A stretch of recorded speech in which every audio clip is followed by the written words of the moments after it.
Yes. Chairman Dada, we now have a quorum. Thank you so much. Good evening, all commissioners and city staff. I'm calling the September 2022 on September 21st, the Palm Springs International Airport Commission meeting to order. And at this time, I'm requesting Commissioner Burke to lead us for the Pledge of Allegiance. With pleasure. Apologies for the dog barking. Number I pledge allegiance to the flag of the United States of America and to and to the republic for which it stands, one nation, under God, indivisible, with liberty and justice for all. Thank you, Commissioner Burke. We truly appreciate that. And I see that the agenda was posted on September 15th. Harry, correct? Yes. Christina, at this time, let's do the roll call, please. Please take a moment to unmute your mic. Commissioner Adams. Commissioner Breslin. Present. Commissioner Badilla. Present. Commissioner Burke. Present. Commissioner Corcoran. Commissioner Dada. Here, Commissioner Feltman. Commissioner Feltman. Commissioner Hedrick. Here. Commissioner Hughes. Present. Commissioner Martin. Commissioner Miller. Here. Commissioner Payne. Present. Commissioner Pai. Commissioner Schmitz is excused. Commissioner Suero. Here. Commissioner Wheel. Here. And Commissioner Wiseman. thank you, Christina, and thank you all for joining. At this time, I will entertain a motion for the acceptance of the agenda as was emailed to all commissioners. So moved. Second. And a second, any changes, any discussions? Seeing none, all in favor? Aye. Aye. Any opposed? None. At this time, we will open up public comments, and the public comments are limited to 3 minutes on any subject within the purview of the commission. And Christina, do we have any speakers? We have no one scheduled for public comments this evening, but we'll take a moment to see if anyone would like to raise their hand to speak at this time.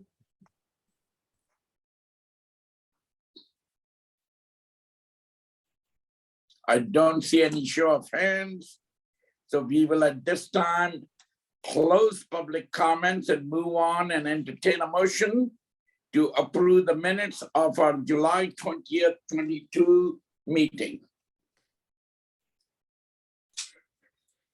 So So moved. So we have Ken, and who was the second? I'll second Scott Miller. Scott Miller, second. All in favor? Aye. Aye. Any opposed? Seeing none, Harry, any introductions and presentations? Yes, Chairman Dada, I believe we have introduction by the city manager who's introducing herself. Well, thank you. Teresa Gallivan, interim city manager. Pleasure to be here and meet you all. And I look forward to working with you through this transition. We've already started the recruitment for the new city manager. So that process is underway, but as you know, these things take some time. So looking forward to working with you through this transition and also some of the changes that are coming up with our city council. And look forward to joining you at your strategic planning session next week as well. Thank you, Teresa. We are honored that you joined us, and good luck in Thank your you. recruitment process and all of it. Having said that, any questions for our interim manager? Seeing none, we move on to item number 9. And I believe for the Brown Act and Commissioner's role and responsibilities, I will introduce our City Attorney, Jeffrey Bellinger. And Jeffrey, we are honored that you joined us. Thank you, President. Welcome. Thank you, everybody. My name is Jeff Ballinger. I'm the city attorney here in Palm Springs. I've served here since about 2019. I've met some of you, but not all of you. So thank you for allowing me to come and talk to you today. I put together a PowerPoint mostly just so that I can kind of stay on track with the presentation. I believe Christina also has some handouts that she has provided to you that cover things like the ordinance that establishes us as an airport commission, and then also a publication from my law firm that talks about the Brown Act. So just a little bit about myself. Like I said, I've served as city attorney here since 2019. I've served in a capacity of city attorney in a number of different cities over the years. I also serve as city attorney in the city of San Juan Capistrano down in Orange County. And then I also represent a number of public agencies, including a park district, a fire district, and a municipal water district. So public law is basically my life. That's what I do. So the Brown Act is something that is near and dear to my heart. It's something that I work with a lot. So I'm happy to be here and talk to you about it. As we go through the presentation, I'd really encourage you, if you have questions, please raise them during the presentation. I don't consider it an interruption. I really think it's a lot more relevant if questions are asked during the presentation as opposed to so please use your raise your hand function, or if I don't notice it, just speak up and I'd be happy to answer any questions. So Christina, do you have the PowerPoint loaded Yeah, up? give me one moment to share that. Okay. And before the PowerPoint starts, I will encourage commissioners to please answer as many questions as possible, because I know I've worked with City Attorney Jeffrey Bellinger for quite a few years, and I'm a big fan of his, and he's always here to accommodate us. So thank you, Jeffrey. Yes, thank you. Thank you. Can everyone see the one slide, or is it? Yes. split? Okay. I believe we're ready. Okay. So we're going to talk today about two things. One is the role of the Airport Commission, and secondarily, the Brown Act. So we'll first talk about the role of the Airport Commission, and then we'll get on to the Brown Act. So Christina, can you... So that's a picture of our lovely 3-1, probably right. Is that 3-1 right, Harry? That's the big one. All right. So why are we doing this? There are a couple of different reasons why we're doing this. First is to comply with the law. It's important to comply with the law so that we can avoid legal problems. There are also some best practices as well. So sometimes, you know, even though there may not be a law on a particular subject, through the course of time, we've discovered that there are some things that are best practices that are important to follow. So we'll mention some of those in the course of tonight's discussion as well. And then also to promote positive public perceptions. You know, a lot of times when dealing with the public and interacting with the public, especially on the part of us as government agencies, it's important that the public has good perceptions of how their government is working. So we want to create positive public perceptions. All right, next slide.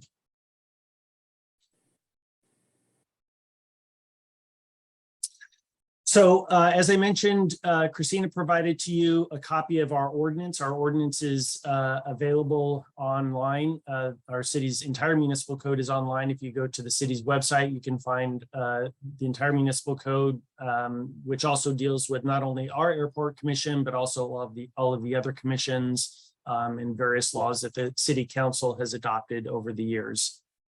So when talking about the Palm Springs International Airport Commission and its fundamental roles, it's important to take note of kind of the introductory clause in the section that deals with probably 15 different categories of things that the commission is involved in. So the introductory clause of our roles section says the International Airport Commission shall be advisory to the Palm Springs City Council and shall have the duty and power to advise the City Council on the following matters. And then the code section goes on to list about 15 different categories of subjects that the commission advises the City Council on. And so, as with other commissions, most commissions, I would say, probably with the exception maybe of our planning commission, the airport commission is advisory. We give advice to the city council so that the city council can establish policy for the city of Palm Springs. And this is really consistent, like I said, not only with other commissions within Palm Springs, but with what I see in commissions in other communities that I serve. San Juan Capistrano, they have a number of commissions. And again, maybe with the exception of the planning commission there, they are all advisory to the city council. Next slide, Christina. So the next 3 slides are really the list of the 15 different areas of subject matters that the airport commission helps the city council make decisions on. And these are all things that you would expect the city council as the ultimate policymaking body of the city to work on in terms of long-range plans, implementing custom facilities, keeping on top of operational programs, setting airport improvements, financing, leasing arrangements, adopting programs for permits and proposals. Next slide.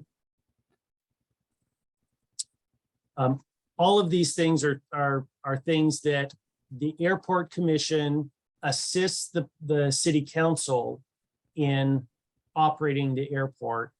Next slide. Lobbying efforts, providing for ground transportation access, all of the things that you would expect an international airport to deal with. Next slide. So I found this article from the Institute for Local Government, which is kind of a sister agency of the California League of Cities. They kind of help with educational and lobbying efforts for the league. And they had an article dealing with advisory committees. And it kind of articulates what committees and commissions do in city government. And they're really meant to be kind of the eyes and ears of the community. They're meant to expand the ability of the city council to hear different perspectives, kind of in a formal, integrated way with city government. So they provide opportunities for additional input from the community. And that's exactly what you all do as commissioners, is you either live or work or are educated in the community. And so you hear what your neighbors are saying, you hear what people say at the grocery store, and you can then provide that input in a formal way. Again, it's all advisory. So the city council is ultimately the policy decision maker, but you help effectuate those policy decisions. And they also provide a different perspective from staff. Staff is here to provide kind of a professional advice to the city council as well as to our commissions. But oftentimes city staff doesn't necessarily live in the community. Oftentimes staff comes from other areas and they're hired not because they are local, but because they have training and expertise in municipal government. You as commissioners, you usually live in the community. Our council has expanded that to allow for commissioners who live in other jurisdictions. And the Airport Commission in particular is expanded even beyond that into the entire Coachella Valley. So because it's an international airport. So that's really what the commission is here for. And sometimes I hear commissions, again, not just in Palm Springs, but in other communities that I work in, they get a little bit frustrated because they aren't the ultimate decision maker, but it's still important for them to serve as those eyes and ears of the community, so that the city council can make more fully informed decisions. And it's also important to remember that this issue about the role of the commission it's not technically a legal issue. It's more what I would consider about governance in terms of making sure that all of the actors within a municipal organization kind of stay in their own lane. While there are sometimes some legal issues that can arise if commissions or other actors don't stay in their lanes, it's really more about good governance for municipal government as opposed to legal issues and liability. So I wanted to provide you this kind of third-party analysis of what commissions do. Jeff, can I ask a question? Oh, absolutely, please. Okay, I'm Scott Miller, and I'm a commissioner here on the commission. And just to give you a quick, I've worked in city and county government for about 25 years. So, and I've worked actually with BBK quite a bit when I was a staff member for various cities. So, you're drummed in as a staff member about the Brown Act and the Public Records Act and things of that nature.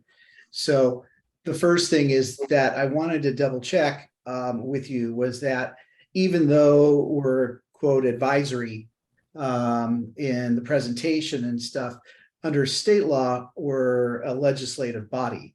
Is that your understanding as well? Absolutely. And we'll get to that when we cover the Brown Act, but you're absolutely right. Under the Brown Act, and that's state law, separate and apart from whatever our municipal code says, we as a commission are a legislative body under the Brown Act, and we need to comply with the Brown Act. Absolutely. Okay. And so, and it's also my understanding from your talk right here was that our commission really has no legislative powers and no legislative responsibilities or authorities in either the city charter nor any ordinance or resolution that the city council has adopted to your knowledge or to my knowledge. Is that accurate? Correct. In terms of ultimate decision-making authority, if that's what you mean by legislative, you do play a role in assisting the legislative process in terms of providing advice to the city council who ultimately might adopt legislation or other programs. But right, the Airport Commission, kind of like many of our other commissions, they make recommendations to the city council. So is it your understanding that there is no ordinance or no resolution or anything the city council has voted on that says that we are supposed to send recommendations to them on all the aspects of the 15 things that you mentioned, but that there is no obligation to do that? So for example, say someone comes up and says, I want to have a, I don't know, I want to have all the paint, all the buildings on the airport to be painted pink. Okay, not to disparage anyone who loves pink, but however, really, there's nothing in writing, nothing in an ordinance, nothing in a resolution that says that will first come to the commission before the council can act on it. So someone could go straight to the council and say that, we want all the buildings painted pink at the airport. I'm looking at the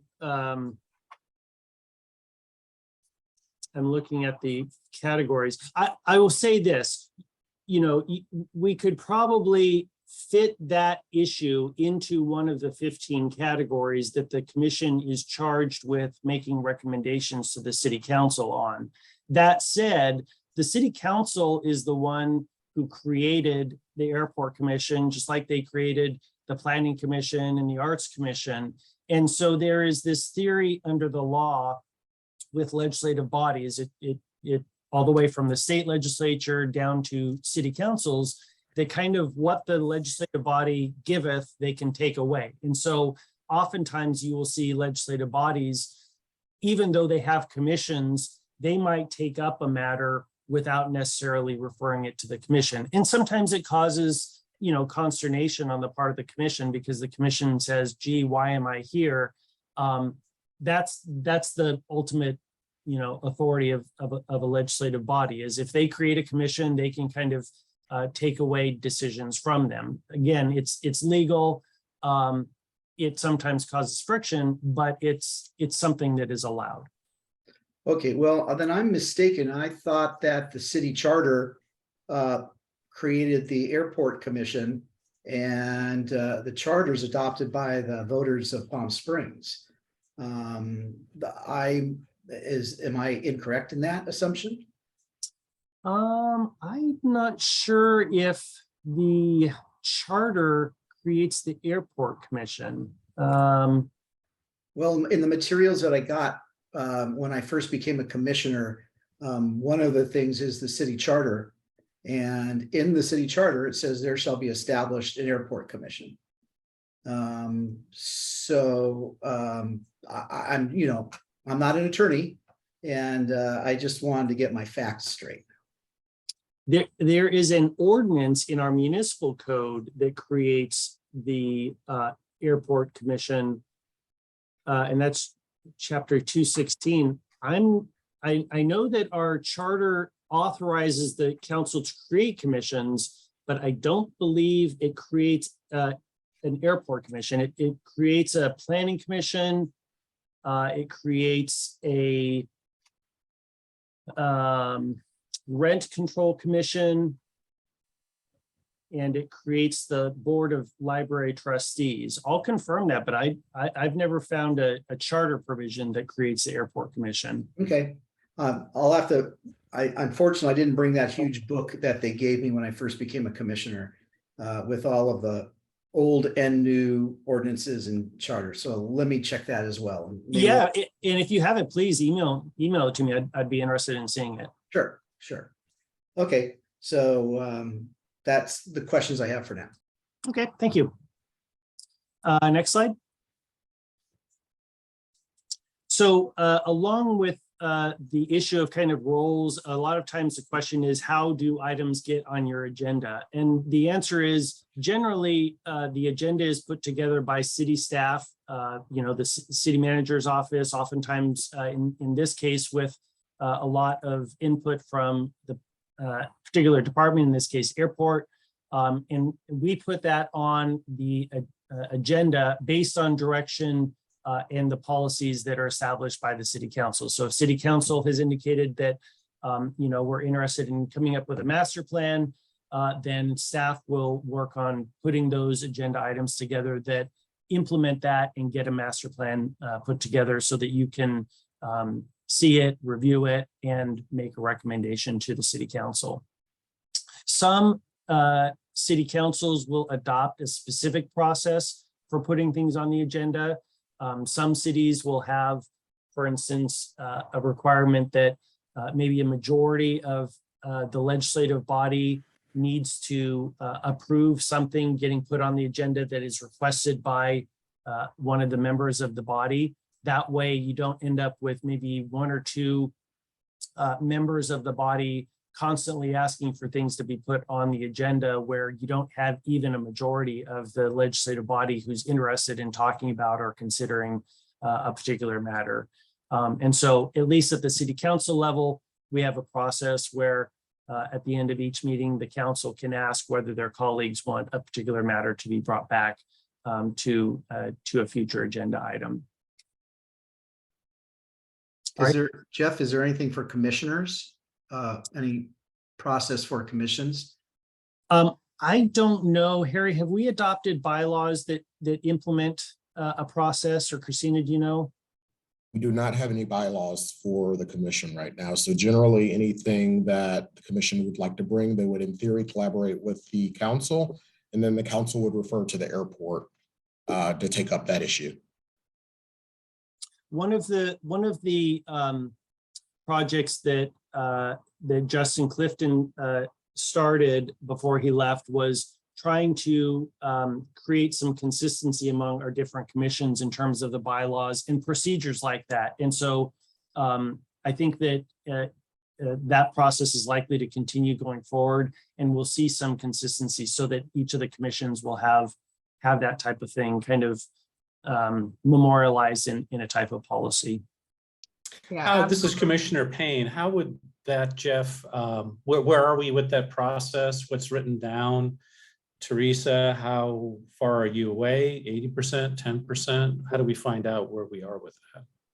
yeah, for the updating a handbook, I think we are still quite a ways away. We just hired our new city clerk, so we've been staffing up, and a new deputy city clerk. So, you know, we've had some transition in that department.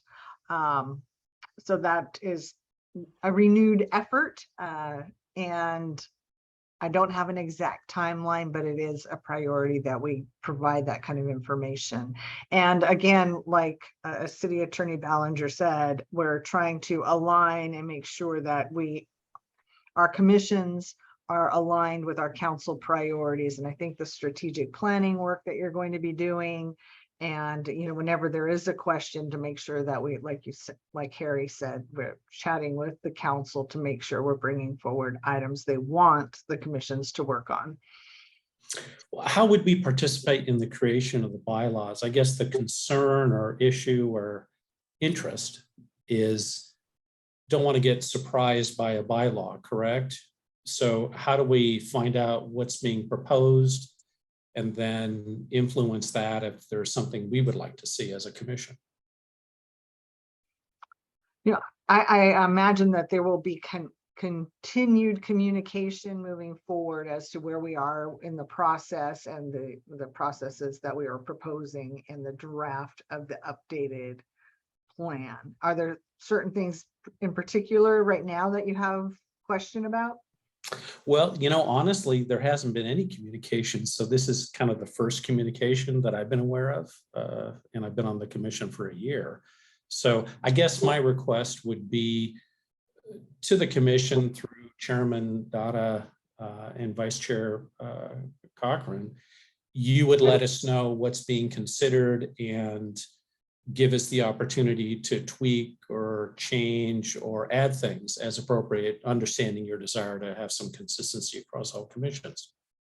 And I think, you know, we've looked at what other cities have done, and they're not really unusual things that are in these types of guidebooks or documents for the commissions, and trying to have consistency between all of the commissions about, you know, they range from the basics of attendance to how to get an item on the agenda, to what are the priorities of the group.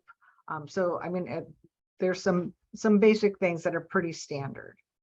And I will add this. I think the thought was, at least as it was originally envisioned when we were talking about it some time ago with Justin, was that staff would help develop kind of a template of bylaws that are kind of applicable to all commissions, but then allow each commission to weigh in if they have a particular issue. I mean, obviously with the airport, you know, the issue of kind of representation of different communities, that's going to be different for the airport than it would be maybe for the planning commission or the arts commission. So maybe allowing each commission to identify what issues they believe are unique to that commission that might call for some tweaks to the otherwise standard template.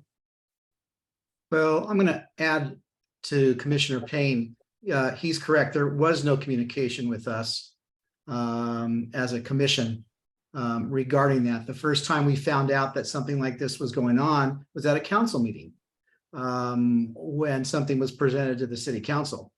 And that was the first time many of us heard that there was anything going on regarding that. And I don't want to sound elitist, but unlike most of the other commissions, and I've had an argument with my friend who's a commissioner on the recreation side, but the airport commission works with really an enterprise fund and an enterprise type of situation, a multi-million-dollar, hundreds of $1,000,000 enterprise. And so while I understand there are common threads throughout all commissions for the city, I think the animal called the airport that really operates more as a profit center and or a operations center and is a different animal, doesn't take necessarily from the general fund and is very entwined with federal dollars and state dollars in terms of the FAA and other types of things, is much different animal.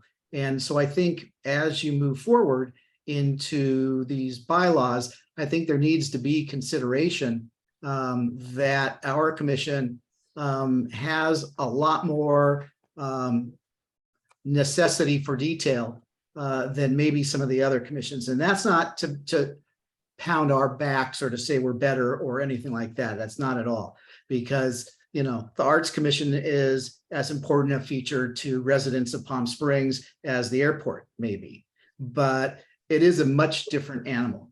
And it's an enterprise fund is really how I look at it. And none of the other commissions are responsible for enterprise funds. And so that's why I think we're a little different as a commission. And hopefully everyone will keep that in mind as we move forward with this process. That's a fair point. All right, next slide. So that pretty much covers the issue of roles of the Airport Commission. Next, we can talk about the Brown Act.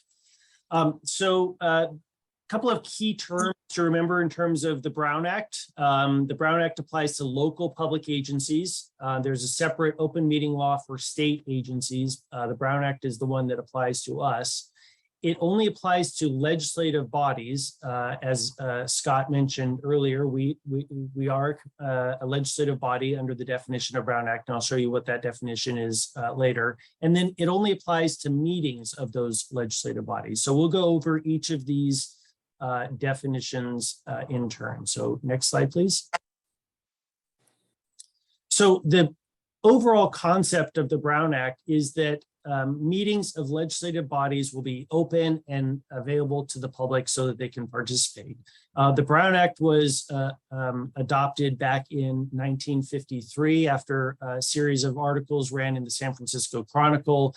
At that time, there were technically open meeting laws that required local agencies to meet in public, but they really were not being followed. And so these articles kind of highlighted that and a legislator by the name of Ralph M. Brown worked with the League of California Cities to draft what ultimately became the Ralph M. Brown Act. And it really strengthened those existing open meeting laws that existed at the time.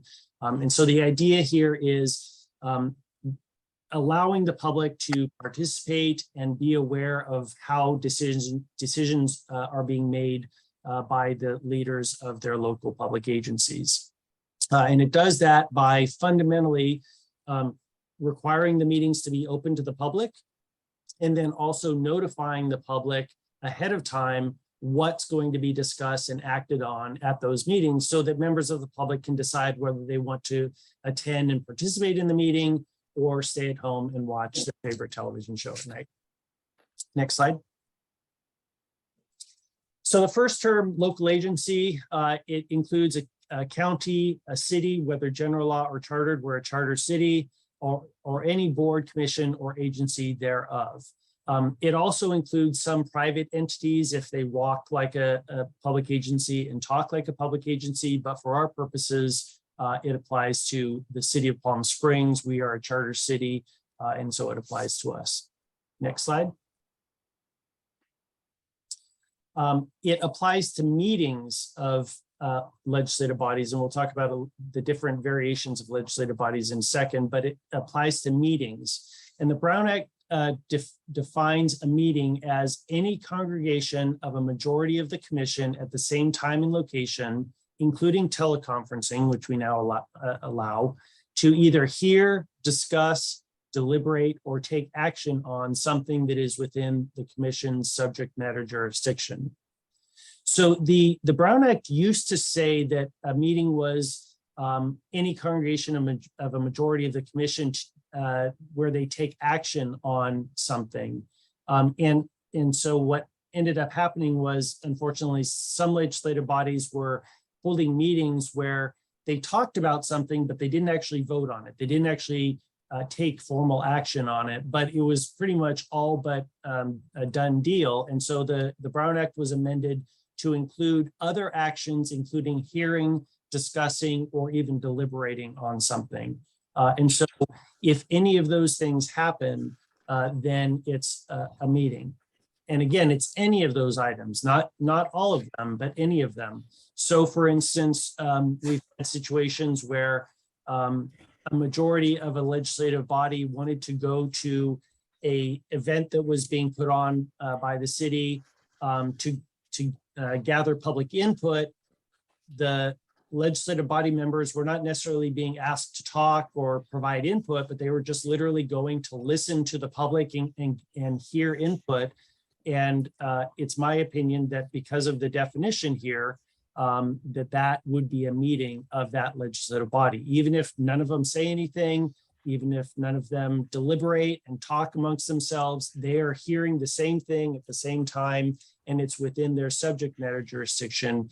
That means that it is a meeting of the Brown Act, and that means that all of the attendant requirements of the Brown Act apply, including having to have that notice as a public meeting of that legislative body. Again, it has to be within the commission's subject matter jurisdiction. So if a majority of you get together and talk about, the Dodgers game, that's not within the commission's subject matter jurisdiction. That is not a meeting of the airport commission. It may look funny to a member of the public who sees you, sitting together and talking if they don't hear what you're talking about. And so you should be aware of kind of the public perception of having a majority of your commission together talking about something, even if it's not within your commission's jurisdiction. But technically under the Brown Act, if it's not within the subject matter jurisdiction, then it's not a meeting under the Brown Act. Jeff, we talk about the Giants, not the Dodgers anyway. Okay, well, I'm not going to get into between Giants and Dodgers. I know that's dangerous. Oh, excuse Jeff, me. Jeff, could I ask a question on majority? Yes, please. Christina, correct me if I'm wrong, but I think we have one vacant position on the commission from the county of Riverside. You have two. So we have two vacant positions, Jeff. So if my numbers are right, and correct me, Christina or Aftab, but if we have 20 members, 2 are vacant, in that case, is a majority 10 or more? And so a meeting of 9 would not trigger the Brown Act? That is a good question. I don't think there's been any court case or attorney general opinion that has weighed in on that. I could, like most lawyers, I could see arguments on both sides. I honestly could, if we don't have those 2 seats filled, I could see a pretty good argument that 9 members is a majority. And the reason is because 9 members can effectuate a change on the commission. As long as those 2 seats are vacant, at the next meeting, 9 members in that scenario could vote on something to effectuate change on the commission, whatever the action is. And so I would probably err on the side of caution and say, if there are 9 members who are going to be in the same place at the same time, including a teleconference or Zoom meeting, then we should assume that that's a meeting under the Brown Act. So then if those two positions that are vacant are filled, then the number would go up. I think so. It would I be think 10 so. or more. I think so. And again, you know, a court, to my knowledge, has never weighed in on that, but I would err on the side of kind of transparency and say it'd be safe to assume it's a majority of those seats that are actually filled. Got it. So then a collection of 8 commissioners would be fine. And they could talk about what they wanted to, and that would not trigger the Brown Act. True? It wouldn't trigger the Brown Act, but as we'll get to later, there are situations where, you know, you don't know necessarily what your other commissioners are doing, you know, after you leave that meeting. And so they could inadvertently go and talk to somebody without your knowledge and start sharing information, and it could turn into a serial meeting, and that would defeat the purpose. And so I would say it's legal, but it's something that you want to be very careful about. If you're going to do that, make sure that everybody understands, okay, the 8 of us are going to talk about this, but we're not going to talk to anybody else about this, so that we don't turn into a majority of our commission talking about something. And Commissioner Payne, just for correction, the current ordinance has a maximum of 19 commissioners, and we have currently 2 vacant positions. Thank you. It does say 19, but to help this lawyer with math, I appreciate the number 20. That was a nice round number for me. Thank you. So Jeff, I've got to add on to that. What about commissioners whose terms have expired? Are they part of the, I guess, the majority of the commission? I think as long as they're serving, even if it's kind of a holdover expired term, I think they would be counted, because again, you know, my theory is if they can effectuate change on the commission, then we want to make sure that they're not holding a meeting outside of the purview of the public. So it's your opinion that the terms that are set in the ordinance then can be not ignored, but can be overlooked? I believe our ordinance says that somebody serves until their successor is appointed, and so they would basically be serving as kind of a holdover commissioner. And you know, whether we want to say it's being ignored, or that's really how the ordinance addresses a commissioner's term, I think for transparency purposes, treated as toward counting that number. Okay, so the council can keep commissioners for 4, 5, 6 years then if they don't reappoint a successor. I think they I think they could. I think that, you know, always runs the risk of we do have term limits, I believe, on some of our ordinances. I think if they did that, you run the risk of somebody raising that as an issue, maybe in court, and saying, hey, that person really shouldn't be holding office. The council needs to appoint somebody else.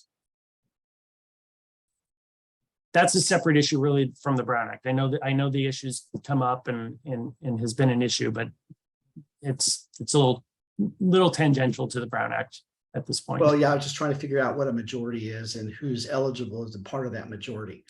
I think from a transparency perspective, I would count anybody who would be able to, vote at the next meeting. If a meeting were called tomorrow, whoever can vote at the next meeting, that's who we should be counting. That's what the Brown Act is concerned about, is how are government decisions being made. And so that's how I would interpret it. So again, just to do the math, 8 is cool, 9 is a majority in the current configuration of the commission. Are we using 19? Yes, 19 with 2 19, vacant. Yeah. Yep. So 19 positions, 2 are not filled, leaving us 17 commissioners. 8 below the bar, It- 9 it- above the bar. It would be legal, yes. Okay. Thank you. All right, next slide. So what is a legislative body? Christina, I hope I have text on here. It's nice and vague. It's not showing any. All it says on, I see on another screen here, it just says it says legislative body means, but then there's no other text. Okay, can you move to the next slide? Yes. One more time. Keep Okay, going. yeah, It's one of those fancy I presentations. know you can do this on PowerPoint, but I didn't know that I did that. I should have made some swooshing sounds or something. So legislative body means either the governing body of a local agency, so our city council, or a commission, committee, board, or other body, whether permanent or temporary, decision-making or advisory, that was created by charter, ordinance, resolution, or other formal action of a legislative body. So in this case, we fit squarely within there because we were created by, my understanding is ordinance, possibly by charter, but we were certainly created by ordinance. And so we as an airport commission are considered a legislative body under the Brown Act. You'll notice that it also mentions committees. So oftentimes kind of a primary legislative body, either the city council or maybe a commission, will create subcommittees to work on a particular matter or to have standing subject matter jurisdiction over their matter. And so the next couple of slides, I believe, will address committees. So Christina, can you move on to the next slide? So they're under, oops, can we go back? There we go. So under the Brown Act, we treat standing committees differently than we treat what are sometimes called ad hoc committees. So a standing committee is something that it's a committee less than a majority of the commission that has continuing subject matter jurisdiction. So for instance, we have a standing noise subcommittee that's established under our enabling ordinance. They act, or at least they have the ability to act on an ongoing basis.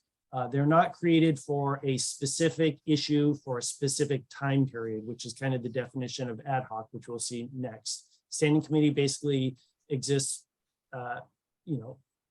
permanently.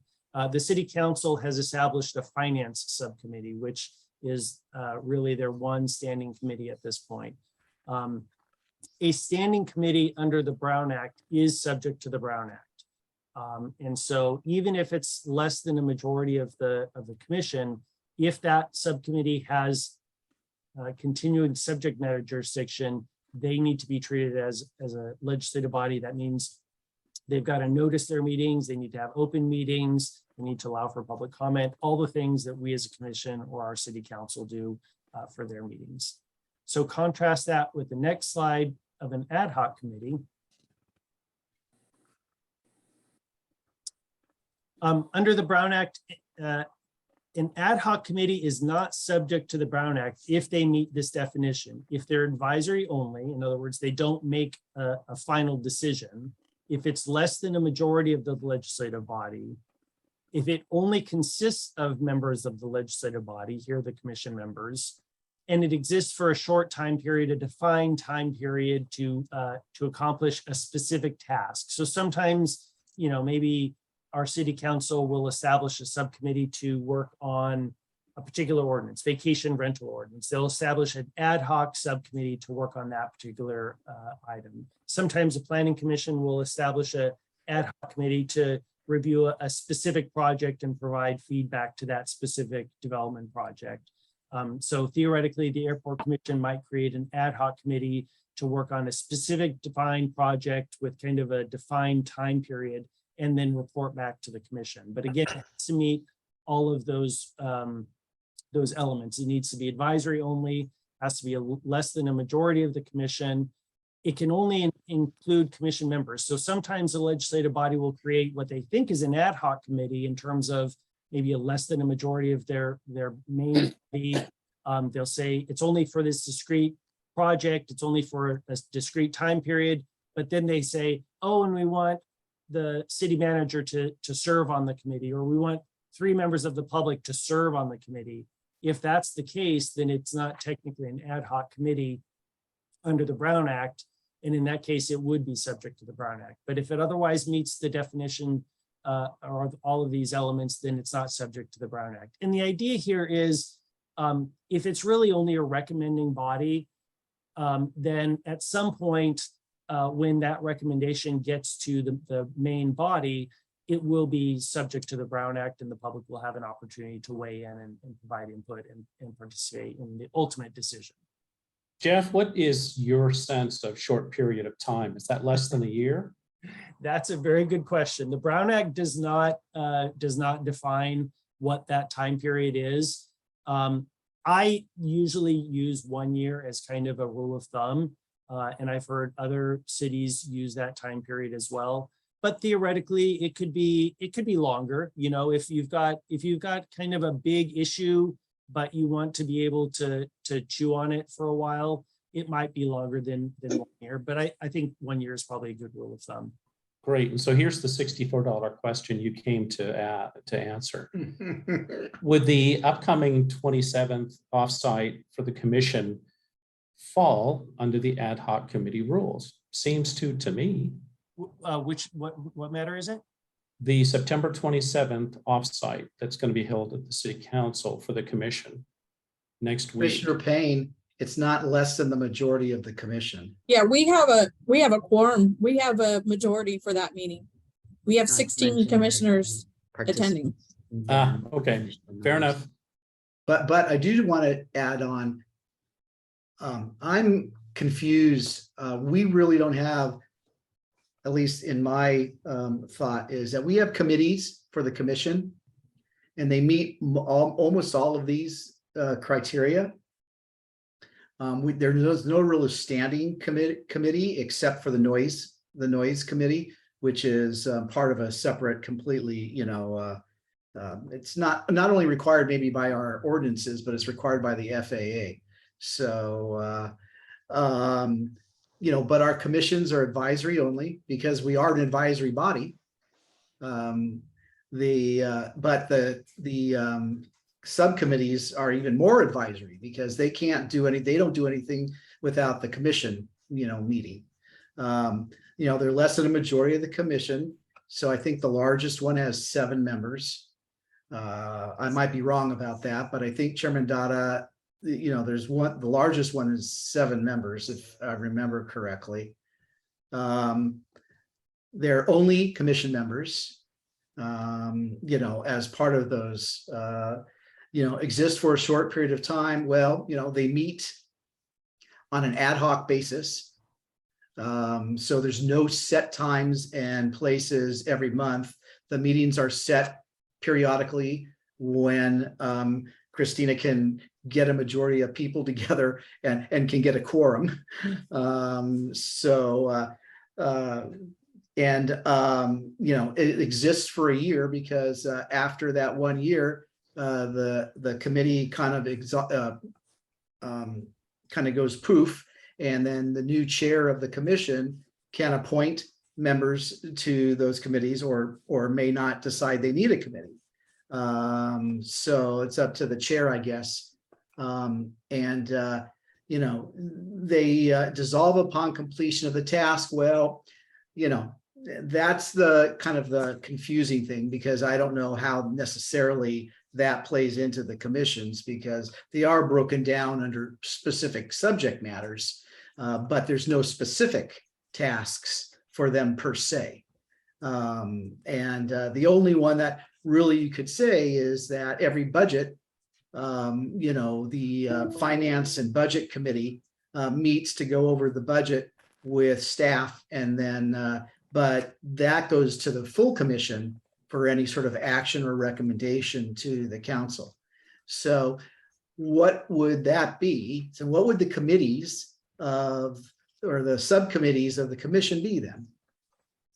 Well, I think it's important to recognize that just because, you know, every year, maybe if we get new commissioners and folks might rotate on and off of the committee, that doesn't mean that the committee is ended. The committee's still there. The committee is like a vehicle that people get in and out of. The committee's still there. And if it has continuing subject matter jurisdiction like finance, to look at something, even if it's only once a year, like the budget, then I think that would be a standing committee.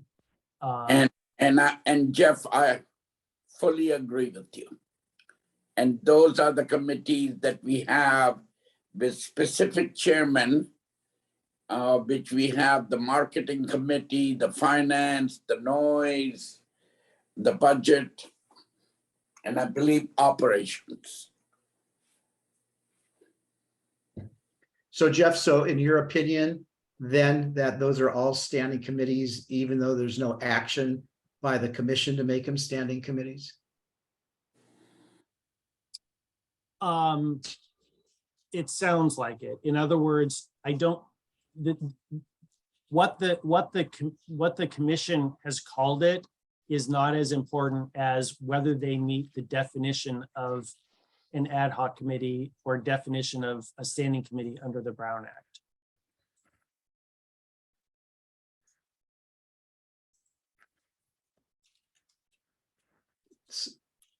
And again, yes Jeff, or no? Jeff, did I hear it correctly that ad hoc committees are formed for a specific purpose and a specific time period?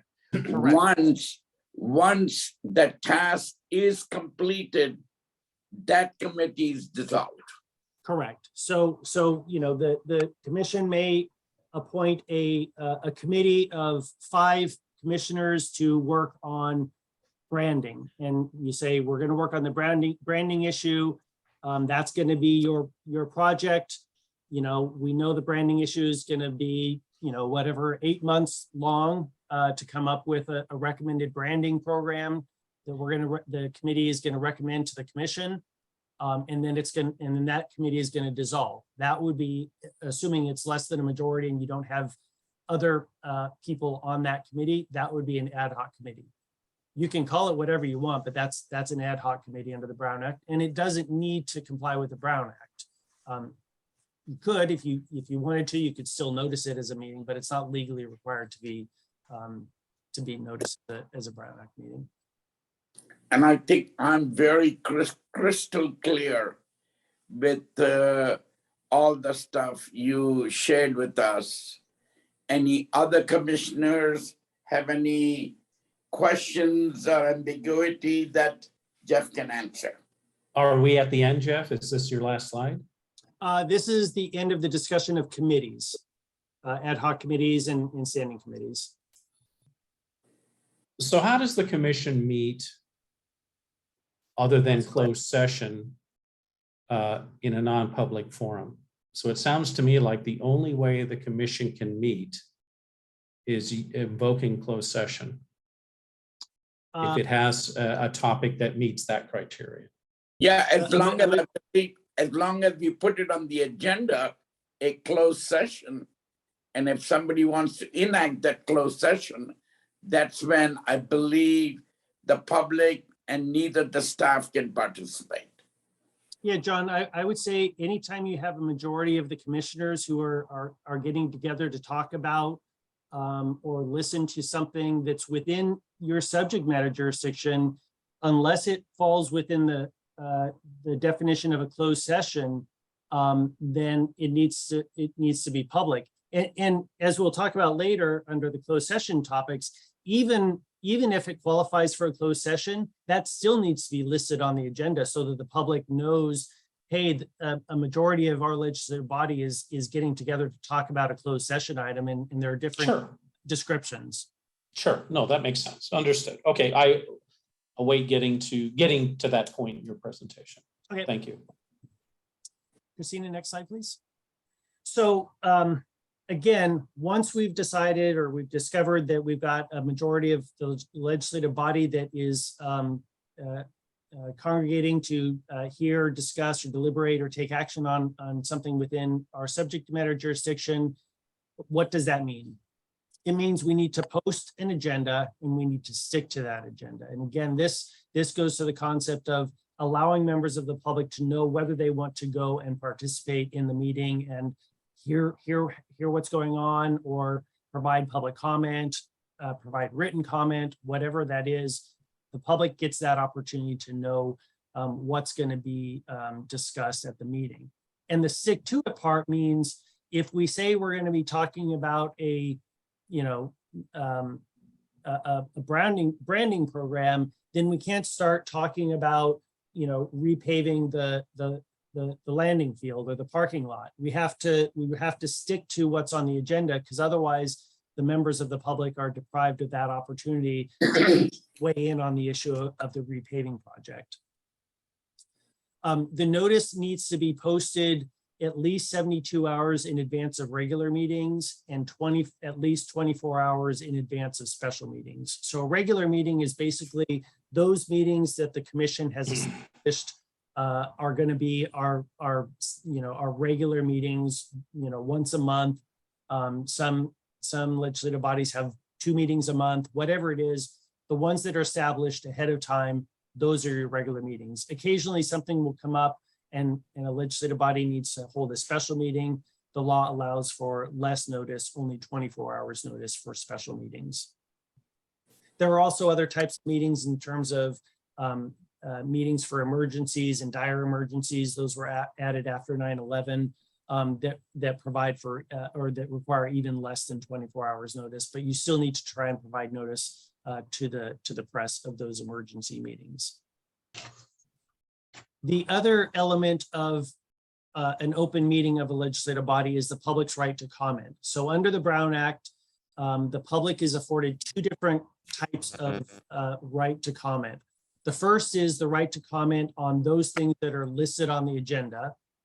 And then the second category is a right to comment on things that are not listed on the agenda, but that are still within the subject matter jurisdiction of the legislative body. So the mayor and each legislative body has a different order of where that general public comment goes. Some legislative bodies will have it at the beginning of the meeting, some will have it at the end, some will have it at the middle. The Brown Act doesn't really identify when that general public comment item needs to go. It does say that for agendized items, the public has their right to comment either before or during the legislative body's consideration of that particular agenda item. So it's important to make sure that if there are any members of the public who want to comment on a particular agenda item, that they be afforded the opportunity to comment on that agenda item. Some mayors and chairs will ask, before the legislative body actually makes a decision or takes a motion on a particular agendized item, are there any members of the public who would like to weigh in on this? That's probably a best practice. Apparently there's a dog in my city hall too. That's a best practice. The Brown Act doesn't necessarily require it, in my opinion. I think that members of the public kind of have some obligation to raise their hand or speak up if they want to provide comment on an agendized item. But it probably is best practice just to confirm, especially in today's age where you have many meetings being conducted by Zoom. And it's sometimes a little bit harder to see if anybody is raising their hand or wants to speak. So that's just kind of a best practice.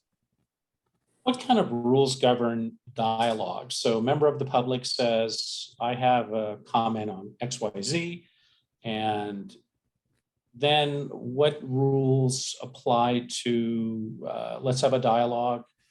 Did you know that wasn't true? Or did you know there was extenuating circumstance? Or that's interesting, can you tell me more, etc. So what opportunity for dialogue is there?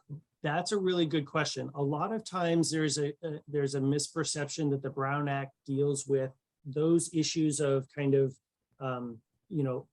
or the order of taking up a motion and the opportunity for debate and whatnot. That's really governed by either Robert's Rules of Order or an alternative is Rosenberg's Rules of Order. Those are really more parliamentarian guides than the Brown Act. The Brown Act is really more concerned with the public's access to their meetings of their governing or their legislative bodies. The Brown Act doesn't really address that, other than the public comment portion where it says that the public has the right to comment before an agenda item is taken up. Other than that, it's up to each legislative body to determine, or sometimes their kind of governing body to determine which rules of parliamentarian procedure are governed. Thank you. I believe our ordinance says that Robert's Rules of Order generally governs the kind of the rules of parliamentarian. And Jeff, the Roberts rule that you don't immediately respond while the meeting is going on and you follow up with a response? You mean in terms of Public comments. Oh, for public comment. So that actually is a matter of under the Brown Act. So while the public has the right to comment on something, and this usually comes up during the general public comment portion. So not on an agendized item, but under the general public comment, somebody comes up and they want to talk about, I think the airport needs to scale back operations because it's making too much noise. If that's not on the agenda, then the Brown Act actually prohibits the commission from engaging in a discussion about that item. And the reason is because it's not on the agenda. And there may be 100 people back at home who don't know that there's going to be discussion about airport noise, and so they don't have an opportunity to participate in that. And so usually a best practice is to let the commenter know, thank you very much for your comment. The Brown Act doesn't allow us to actually discuss this item, but we'll either refer it to staff or we'll ask that it be brought back, those types of things. That way the member of the public knows that they've been heard and they don't think that they're being ignored, but you're also complying with the Brown Act by not engaging in a discussion. The Brown Act does allow for what are called brief comments or responses. And so, maybe one or two of the commissioner members might say, thank you very much. This is what I think, or this is what I think. That's allowed under the Brown Act. You just need to be very careful because those individual comments or brief responses can pretty easily turn into a discussion. And if you're not careful, you end up with a majority of the commission going back and forth about something that a member of the public raised. And again, the rest of the public is deprived of the opportunity to weigh in on that discussion. But if it's on the agenda, you could do that. If it's on the agenda, yes, you could. Again, I'm talking about the general public comment portion where somebody brings up something that is within the subject matter jurisdiction of your commission, but it's not actually on the agenda. But you're absolutely right. If it's during the public comment portion on an agendized item, yeah, the majority of the commission can talk about it. Thank you. Good question, Aftab. Next slide. So there are different types of meetings. Obviously, kind of the quintessential meeting is where a majority of the commission comes and sits down and sits at a table or a dais and starts talking about something. Or in today's world, we join a Zoom call or a Teams meeting. But even before Zoom and Teams meeting, there were issues of either serial communications or hub and spoke communications.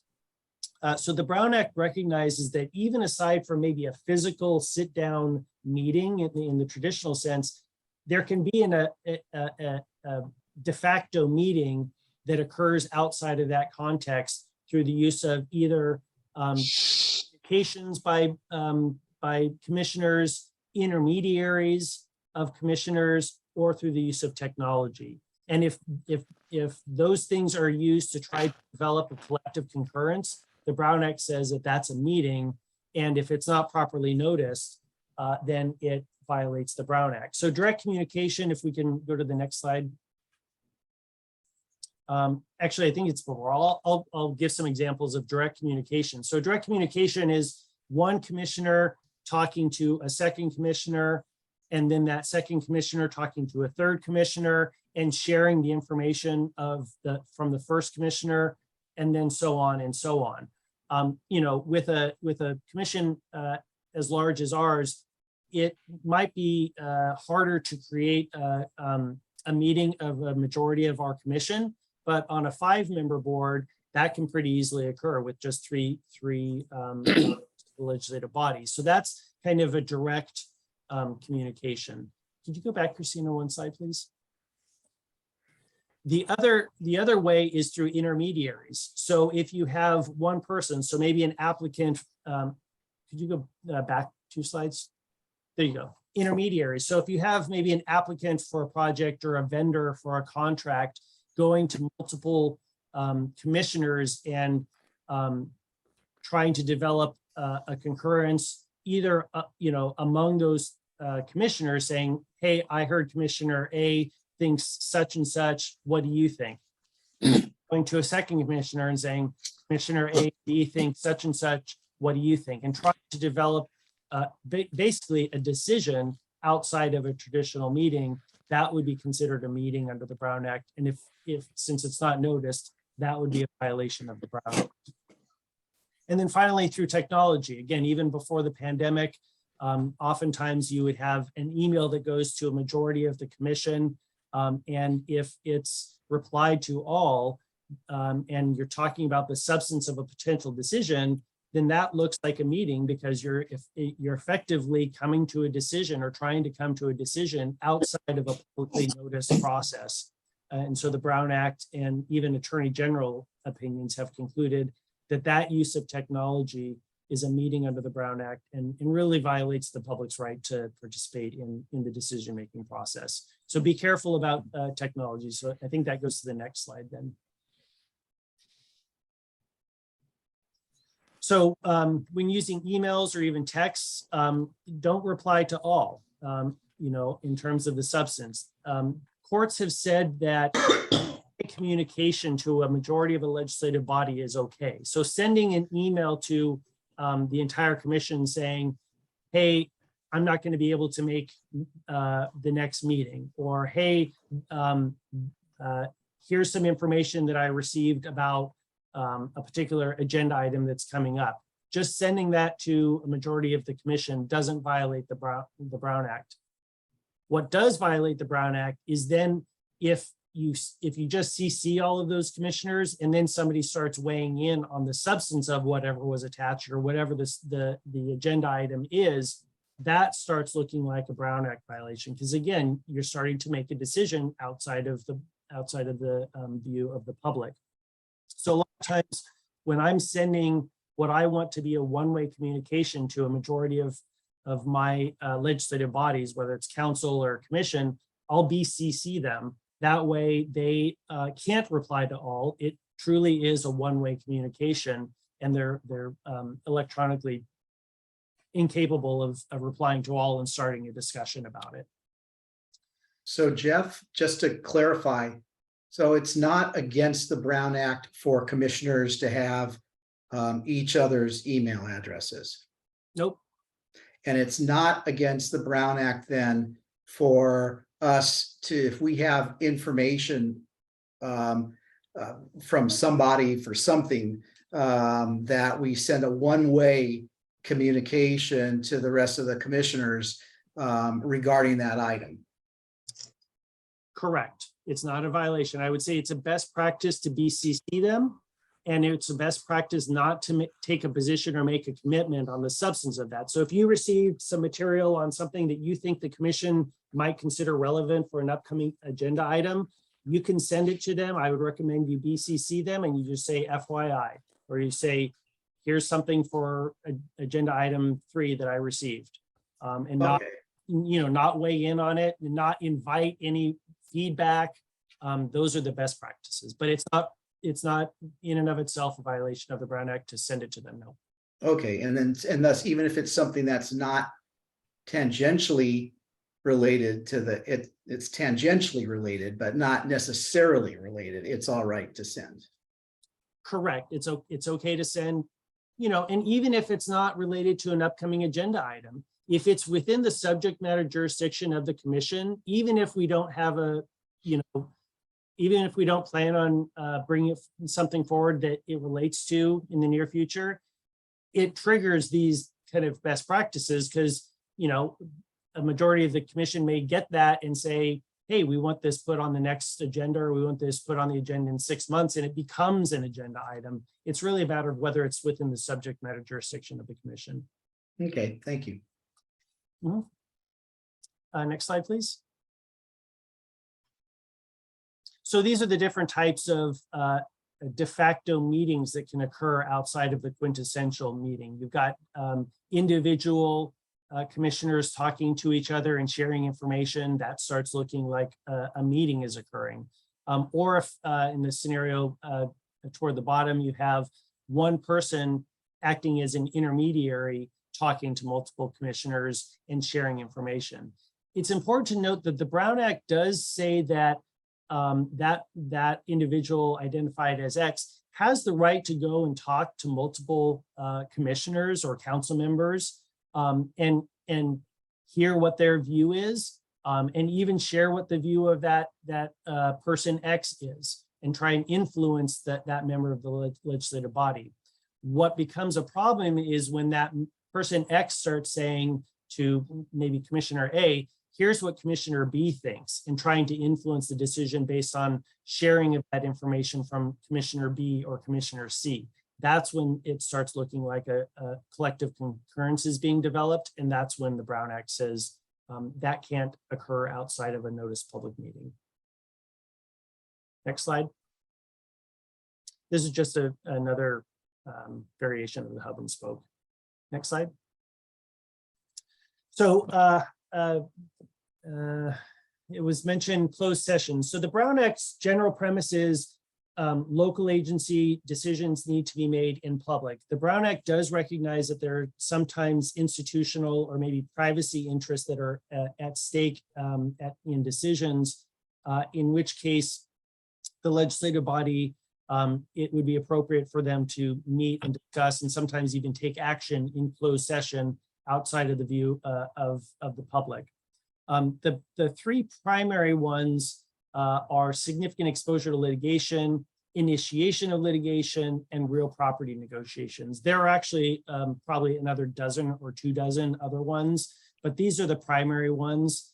And the idea here with the first two are for the legislative body to be able to have candid conversations with their legal counsel and not enable the adversary, the other side in that litigation or potential litigation, not allow that other side to hear the candid, confidential, and privileged communications that occur between a lawyer and their client. If those conversations were occurring in open session, either the lawyer would have to not be candid, because sometimes lawyers have to bear bad news, or if they were candid, the other side would have a transcript of that meeting as Exhibit A to their lawsuit. So the Brown Act recognizes that in those situations, it's appropriate for the legislative body to be able to go into closed session, have those candid conversations with their lawyer, give advice to their lawyer about either potential litigation or existing litigation. And so those are two exceptions. Another one is real property negotiations. Again, the same idea, legislative body maybe wants to buy some property or sell some property or lease some property and needs to give direction to their negotiator as to maybe what the highest amount they would be willing to pay to buy a property, the lowest amount they'd be willing to sell the property. And it wouldn't be fair to the agency if the other side on those real estate negotiations knew what that highest offer is or what the lowest offer is. It just wouldn't be fair. And so that institutional interest of the agency warrants a legislative body going into closed session. As I mentioned, there are other ones, there's labor negotiations, there's, license revocations, employment matters are sometimes heard in closed session based on privacy interests, but those are the three primary ones. As I mentioned earlier, even though the legislative body is able to hold these meetings in closed session, you still need to list on the agenda that we're going into closed session, either for significant exposure to litigation, or if there's existing litigation, you have to reference the case name. If you're negotiating real property, you have to list what the property is and who the parties are who you're negotiating with. Again, so the public has some ability to weigh in on that particular matter. And so closed sessions, I would say, are primarily held by a city council. I have seen some commissions hold closed sessions. For instance, planning commissions sometimes have a really controversial development project that is before them, and they're getting threatened by maybe both sides with a lawsuit. Sometimes it's appropriate to go into closed session to discuss that significant exposure to litigation that the city might face if the planning commission makes one decision or another. Usually you don't see commissions discussing initiation of litigation because commissions usually are not the ones who initiate litigation. That's usually initiated by the city council. Similarly, usually commissions aren't discussing real property negotiations. I guess it's conceivable they might be, but it's very rare. So the ability of a commission to hold a closed session is kind of dictated by the scope of powers or roles that particular commission has. Well, Scott, Jeff, I know you're going to say this. Do you want to do it, Scott, or do you want me to? You go ahead.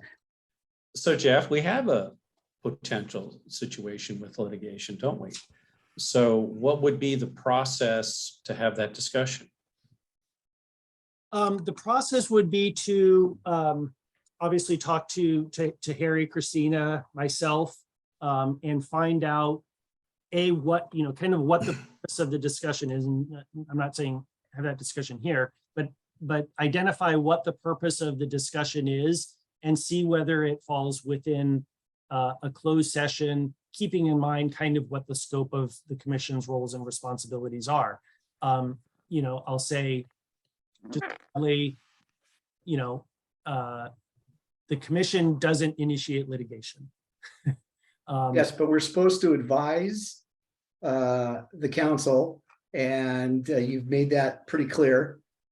So if commissioners or commission feel they need to advise the city council to initiate litigation, or to advise the city council to buy property or to sell property or whatever, what's the process? That is a good question. I can't say I've ever seen a commission give advice to their governing body to do those things. Doesn't mean. But remember, we're over an enterprise. Oh yeah. And so those things happen more often than I think you might understand. Yeah, I could see that. Let me think about that. And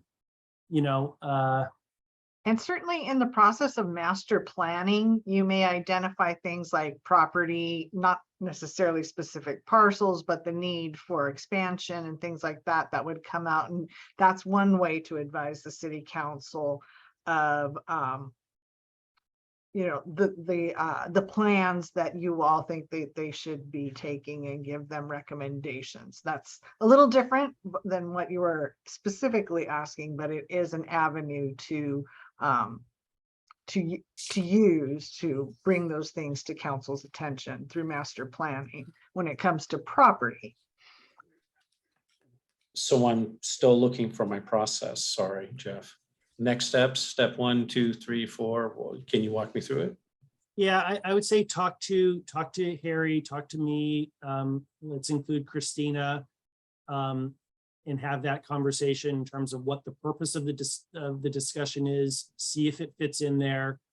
Again, under both the Brown Act as well as kind of our roles and commissions, and we can have an offline discussion about that with a couple of you. Thank you. offline with the commission or just with a single person? That's where I'm kind of confused. With those two who I hear are interested, maybe with the chair, but not a majority. Okay, because I don't know if the majority of the commission would want to or not. I don't think we should not, well, see, that's why I'm trying to figure out what a process is, because you know, we are a commission as a whole, and I don't think that one or two or three of us should, you know, represent the commission. And if the commission has a real feeling that the council needs to take action, and so, and it deals with any of those, or say we're unhappy with a staff member, a city staff member, performance. And again, we're supposed to advise and consult with the city council. You know, how do we go about doing that as a commission?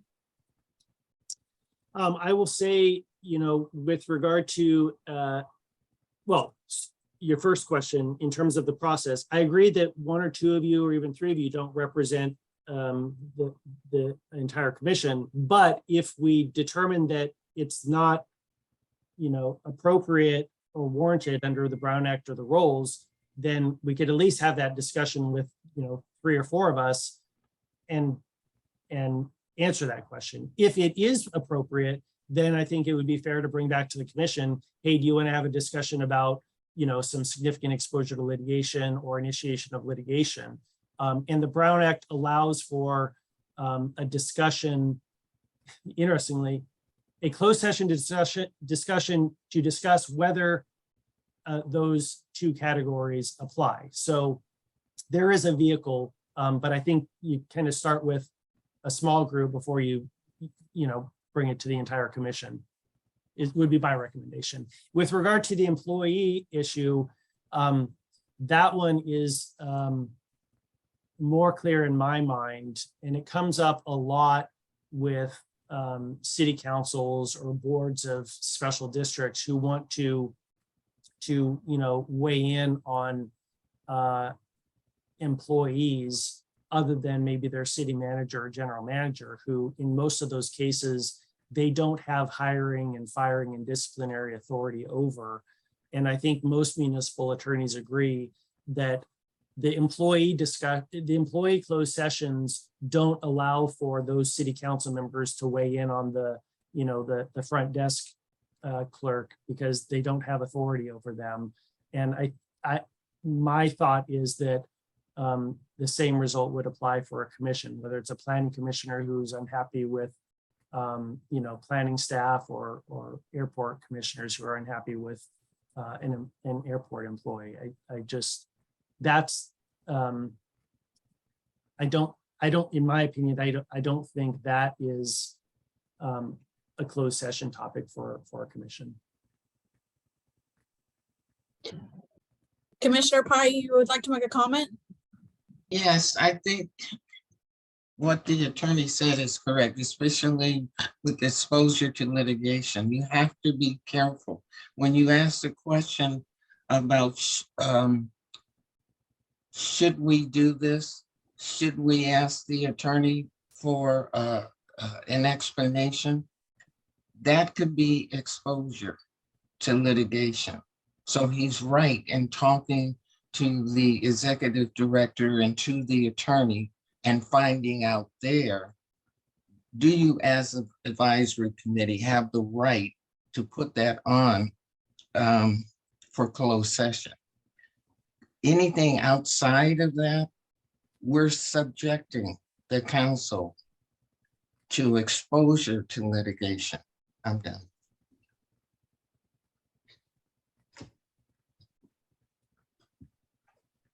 Comment, Jeff? Yes, good discussion. No, this is a good discussion, and I know, you know, you're not the first commission to struggle with these issues, so so I appreciate this discussion. It's good. All right, next slide, please. So there have been a couple of recent bills that deal with kind of new technology. Assembly Bill 992 was passed a few years ago. And it allows members of the, it recognizes, just like with emails and texts, that times on social media, members of a legislative body can start interacting in ways that kind of get close to developing a collective concurrence. And so what this bill says is that members of the legislative body, they're allowed to post things on social media, and they're allowed to answer questions from members of the public that might be posed on social media, and they can ask the public for information.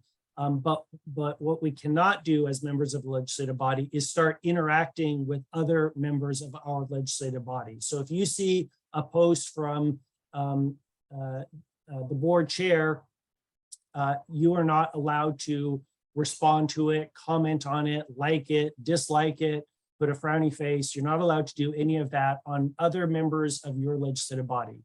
You can weigh in on comments or posts from other legislative bodies. So you can weigh in on a council member post or a post from a supervisor. You just don't want to be interacting with other members of your commission, because that starts looking like you're doing collective concurrence or decision.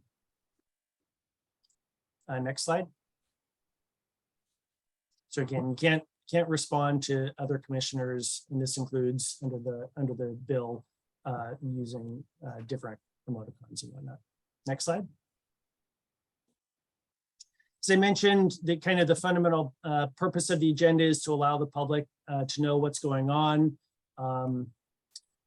The members of the public have the right to speak on agenda items. Technically, for special meetings, the Brown Act says the public is only allowed to comment on those items that are on the agenda, that there isn't a general public comment portion for special meetings. Some agencies stick to that pretty strictly, and they say, okay, for our special meetings, you can only comment on those things that are on the agenda. Other public agencies are more lax, and they do provide for a general public comment section. Again, for agenda items, has to be there before or during the commission's consideration of the item.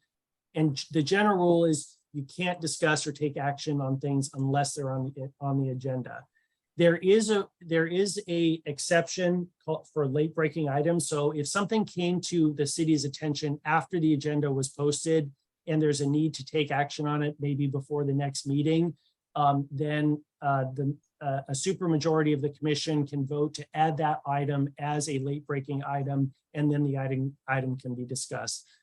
You've probably seen this happen at city council meetings where maybe a request for weighing in on a bill that's going to be heard in the legislature before our next meeting has to be acted on. So we'll add it to the agenda as a late breaking item. Again, it has to have come to our attention after the agenda was posted. The Brown Act says, look, if the city knew about it, 2 days or a day before the agenda was posted, we really should have put it on the agenda.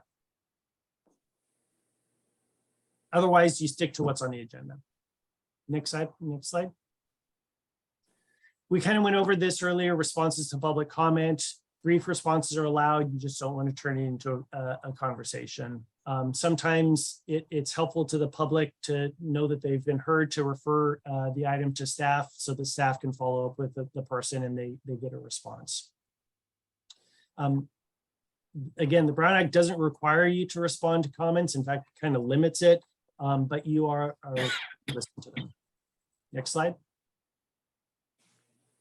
Mentioned you can briefly respond to these. You can ask for a clarification. Sometimes that asking for a clarification is helpful when maybe a member of the public is maybe misinformed about the facts, and you want to make sure that those incorrect facts aren't left responded to. So you might say, gee, could the executive director please address their allegation that, the airport is going to close tomorrow or something like that. And you can make brief announcements. Next slide. So a few recent bills, I'll go over this very quickly because I know we've gone probably longer than I was supposed to, but teleconferencing, after the pandemic started, a lot of agencies were meeting under executive orders. The legislature then responded with Assembly Bill 361, which allows for a limited time period until 2024 for meetings to be held remotely.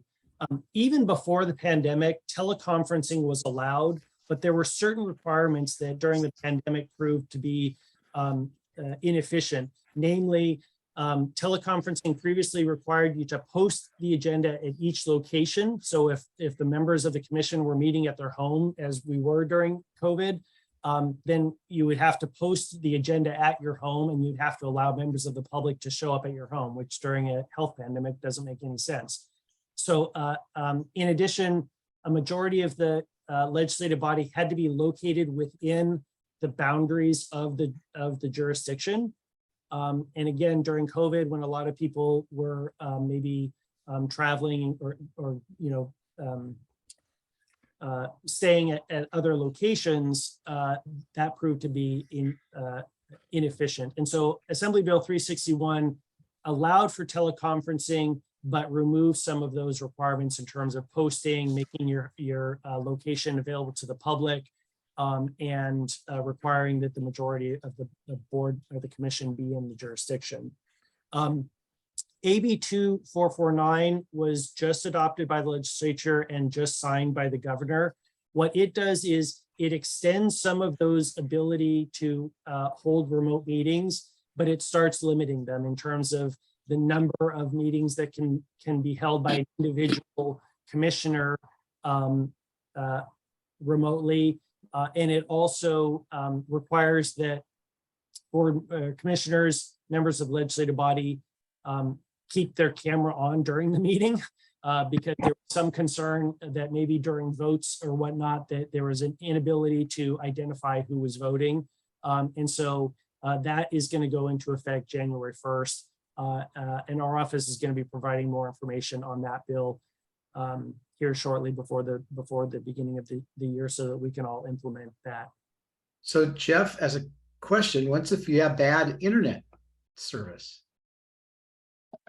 The idea here is that eventually meetings will become more in person, and that teleconferencing by legislative body members are going to be kind of the exception to the rule as opposed to the rule.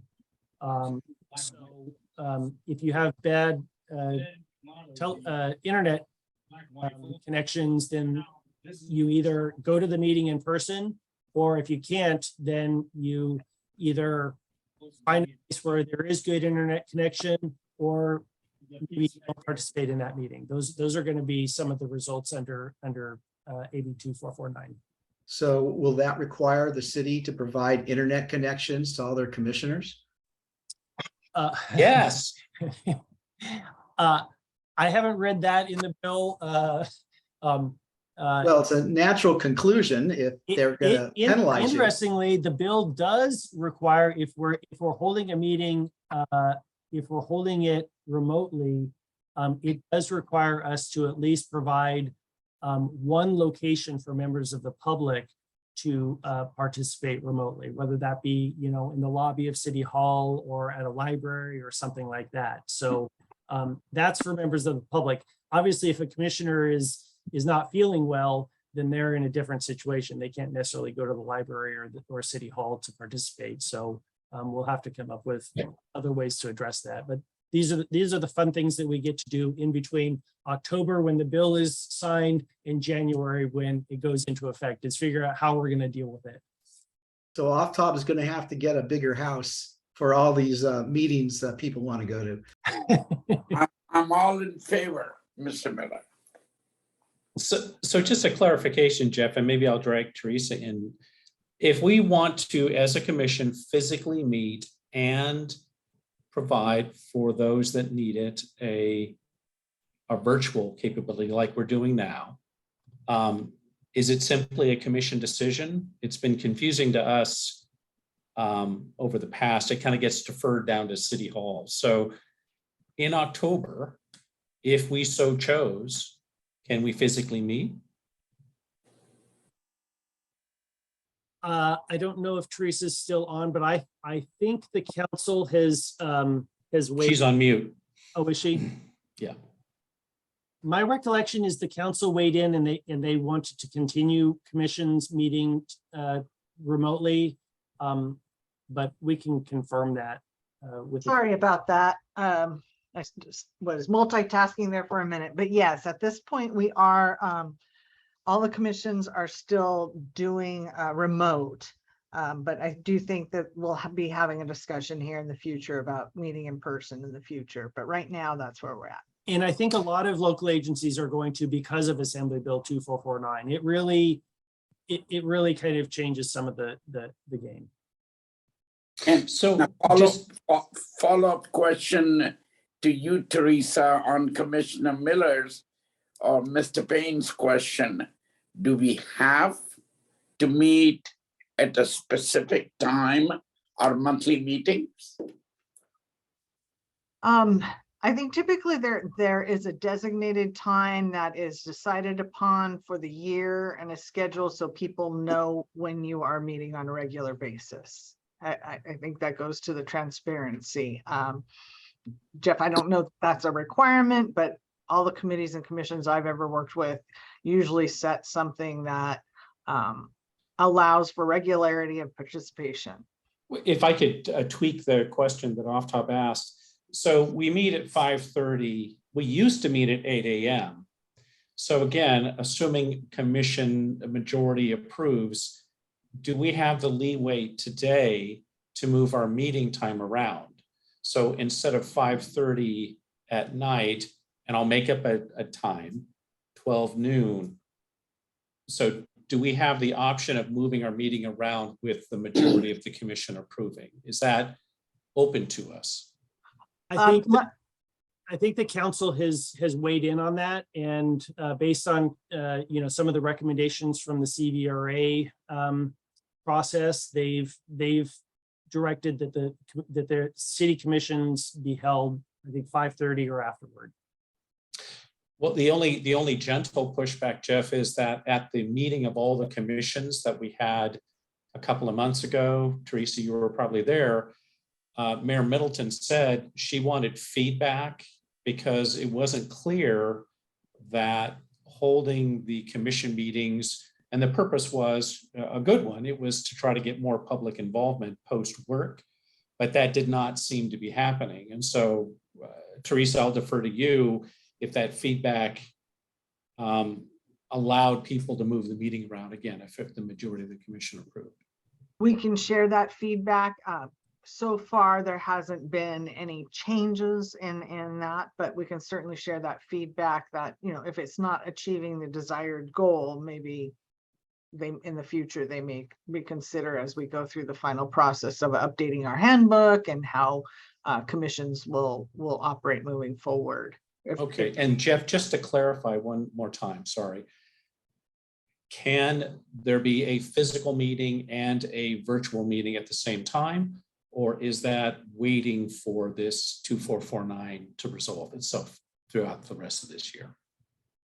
So under state law, it can be a combined physical in-person meeting combined with a teleconference or remote meeting. I think council's direction at a local level has been that our commissions continue to meet remotely.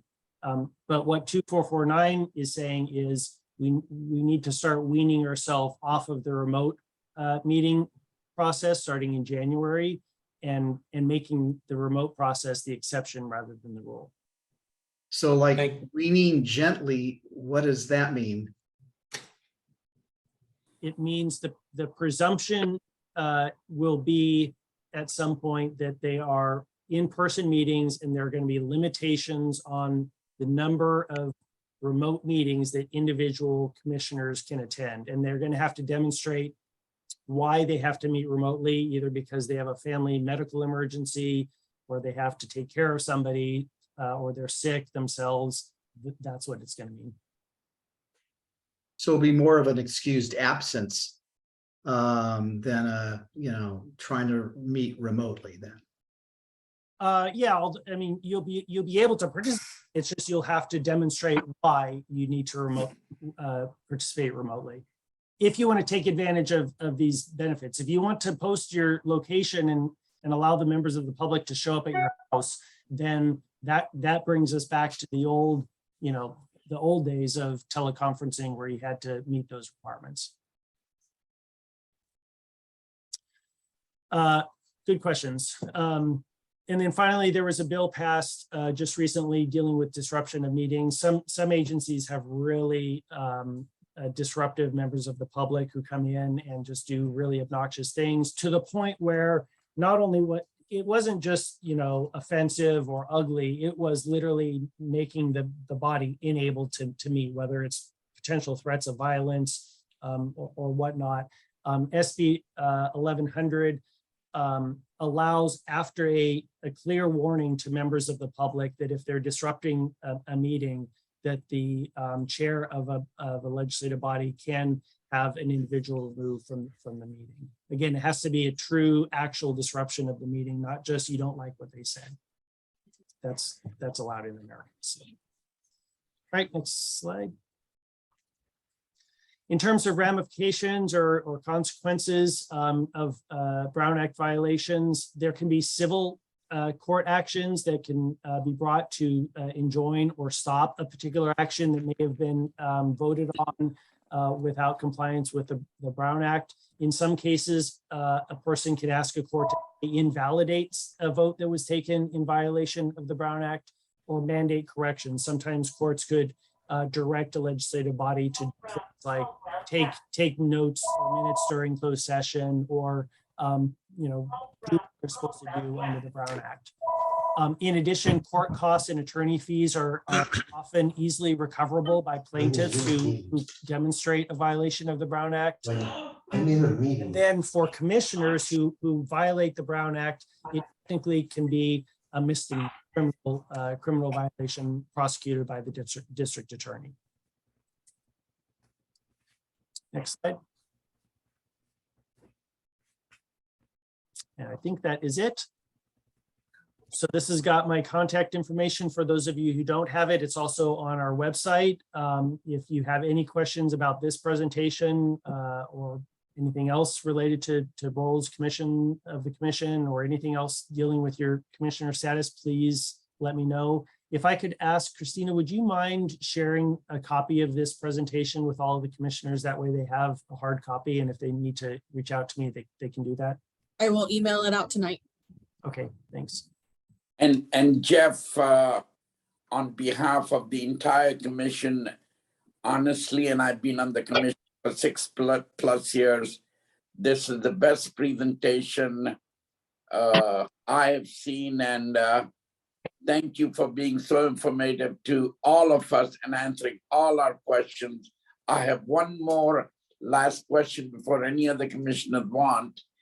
Does the current City of Palm Springs ordinance for the Airport Commission specifically specify the number of monthly meetings we have to have mandatory? No, I don't believe it does. I believe, in fact, it has language that says that the commission can establish their meetings. I'll confirm that, but I think it basically says the commission can establish their meetings. The Brown Act does say that legislative bodies have to have at least one meeting per year, but I don't think that there's a ordinance that requires a certain number of meetings. And the reason I asked the question to all the commissioners, because putting all this on a monthly basis, there's a lot of time involved of the staff. And hopefully down the road, we can discuss it and see it, because I sit on now currently 14 different boards, and we've all taken some action to limit the time of the staff, because it takes a lot of time, effort, and paperwork to do all these monthly reporting and all of that. So that was the reason I asked. Yeah, I don't see it in either the general, we have a section dealing with boards and commissions generally, and then we have a chapter dealing with the Airport Commission, and it doesn't appear to require any set meeting schedule other than what you as a majority of the commission establish. And the reason I will share with all the commissioners that one of the boards I sit on, which is the Joint Power Authority and the Visit Grid of Palm Springs, which we have a board of about 36, including 9 electeds. We've now tailored down to 5 meetings a year. And that was the reason behind it. It takes a lot of staff time.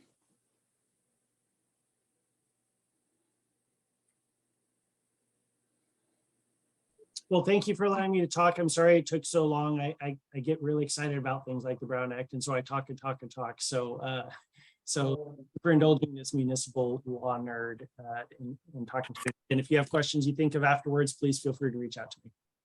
Thank you for your time. Thank you. Thank you. Very much Thanks, everyone. yeah, from all the commissioners. All right, bye-bye. You can Thank you for letting me go to join you that- as well. You can go to the food tasting and the free vodkas, Jeffrey, if you want. I'm sold. Thanks, folks. Good night. Yep. Thank you. Harry, we move on to 9B. So my agenda just disappeared on me. I'm assuming that's my report or Daniel. I believe its subject is baggage handling system update. All right, thank you. So I do have somewhat of an update for the commission. The airport is closely monitoring airline schedules and passenger loads and load factors so that we can assess what may impact the system going into the oncoming season for us. We're continuing to work with key interested parties on operational challenges, and they're reporting to airport staff on a routine basis to let us know if particularly the airlines and if TSA are seeing challenges in their areas of responsibility. They're reporting back to the airport staff so that we're able to address those in real time. We anticipate in early October that we'll start to see a significant increase on the demand of the baggage handling system. So as that starts to increase, what will happen is the airport will start to roll in basically augmentation to support the system to continue to get bags through the system as required. And that could be varying levels of operational support, just kind of dependent on how many bags we're seeing at the ticket counters at any one time and how many passengers we're projecting through the facility for that particular day. We are ongoing with discussions with TSA headquarters, and actually they'll be coming out within the next week to discuss further mitigations for our challenges with the baggage handling system. We're also in discussions with regional FAA leadership and with the airline baggage system specialists, and they're working very closely with us on introducing efficiencies as they observe trends into the system for disruption. Now, in terms of forward-looking, right now, the answer is stopgap mitigations to kind of keep the system going until we have a firm plan in place that we can implement over the long term. What that looks like, those decisions are going to be made over the coming weeks in consultation both with this body as well as the city council and with the city manager. The FAA is heavily involved in that. TSA is heavily involved with that. We're also speaking with the airlines on that issue as well. So as new information arises for us, we feed that kind of into our decision-making process. And then from there, figure out what we'll need over the next, not only year, 2 years, but the next 5 to 10 years. And that'll help us hopefully help us get to where we need to be in terms of the baggage handling system as we continue to do that. So the goal here really is to get it right, but in order to do that, we need to observe over time what the system's doing. We have some of that data available to us, obviously, from the last season, but we also need to know what impacts those changes that we've made over the summer, as well as what impacts that augmentation will supply to us to get us to the next step. So that's really where we are with baggage handling system. Are there any questions on that?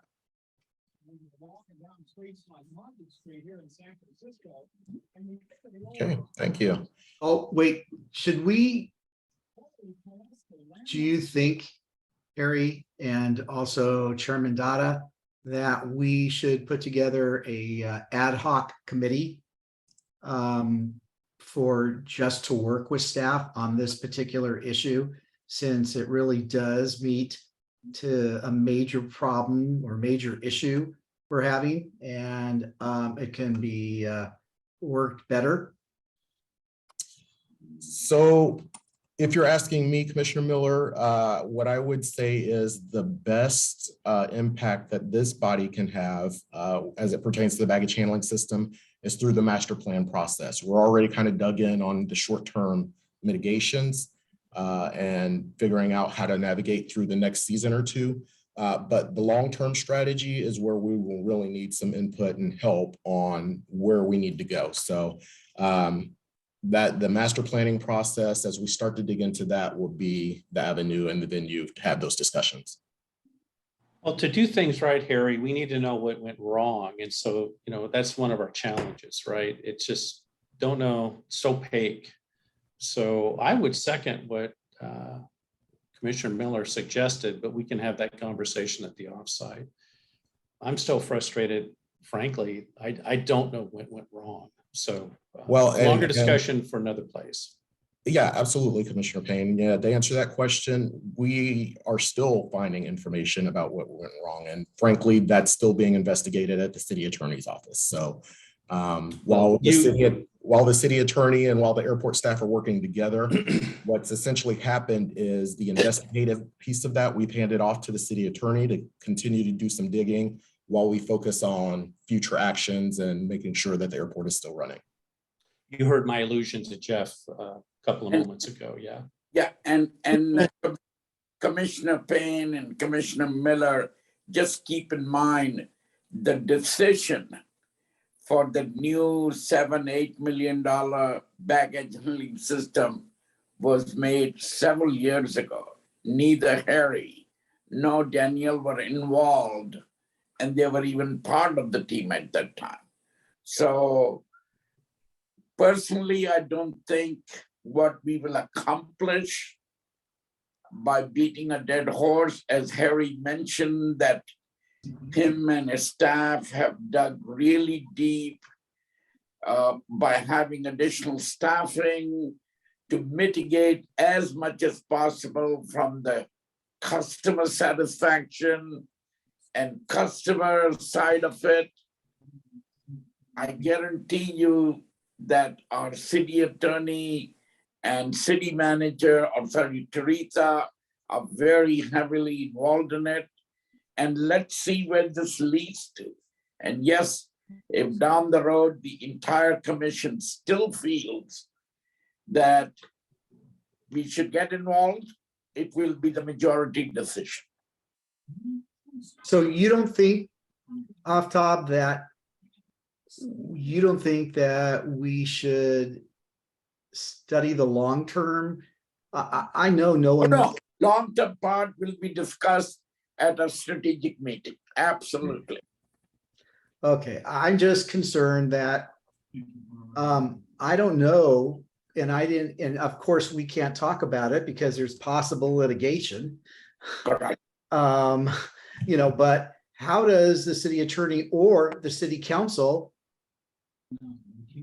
how do we convey to the city council what we think should happen? Well, you know what? But we were just given directions that we are all at liberty to speak to our individual council folks, that if you have some rapport or relationship one-on-one, that's your prerogative. Kind of doesn't make the commission functional. I guess, Harry, what I will do per Jeff's recommendation is I will send you a note per Jeff and copy the chairman and the vice chair and Christina, and make the request for a closed session to have a discussion around what happened, why did it happen, why won't it happen again, et cetera. Just because you can't fix things if you don't know what went wrong. And this is not to me, it's a fiduciary responsibility as a good commissioner.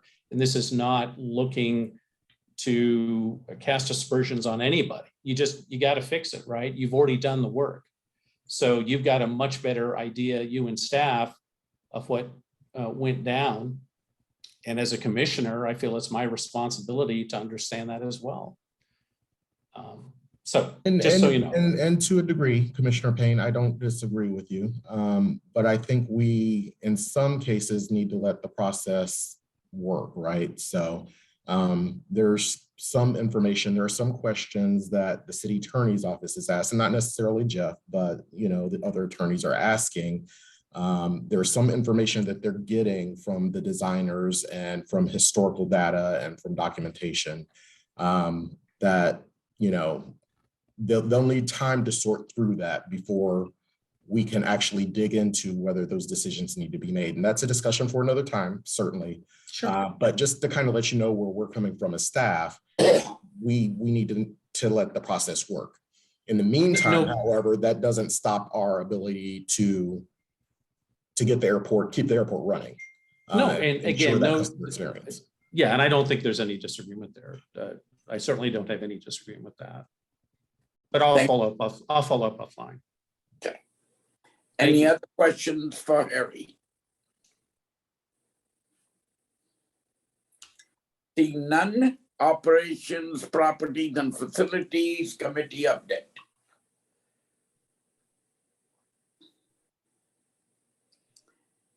Did we have a meeting, Harry, of the operations committee? We did, and that's actually, I believe, Commissioner Payne is giving that report. No, I think I talked to Christina, unless I'm now on the spot. Jan may or may not show up, but I see Jan there, and so I was not expecting Commissioner Schmitz to be here this evening. So Commissioner Schmitz, I'm not sure how you'd like to handle this. Well, Commissioner Schmitz wasn't sure he would be here either. I'm about 200 miles east of the Massachusetts coast right now, and I've been going in and out because of bandwidth, but nonetheless, yes, we did have an operations committee. Excuse me? We did have an operations committee meeting, and we covered parking. We did cover the baggage handling system, and we covered the CONRAC. The easiest to discuss would be the CONRAC, and that was basically at this point we're awaiting moving into the master plan. We all recognize that the CONRAC is critical for clearing out the arrivals hall and making room for modernization of the arrivals hall and arrivals baggage. Parking, we went through where we currently are in parking and getting ready as we move into October and November. And I think we were fairly satisfied as to the state of play on parking. And I don't know that I'd be able to add much more from what Harry was discussing, and also the side discussions in moving forward on determining what's happened or what did happen to baggage handling. The questions that were arising in Harry's discussion were pretty much the discussion points that we went through. And I'd leave it to Commissioner Payne to fill in anything that you wish to say.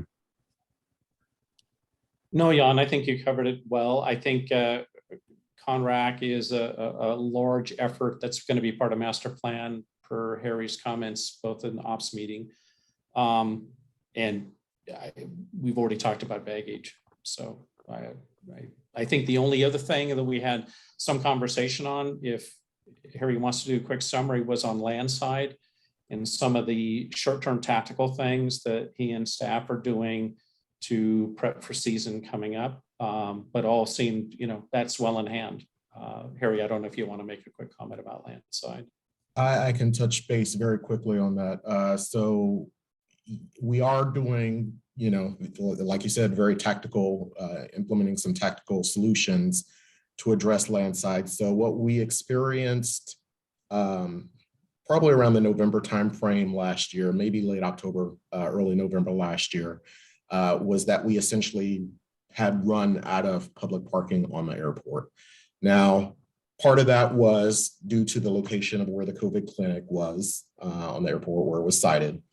The other part of that was our first really fall season where Southwest had really taken off.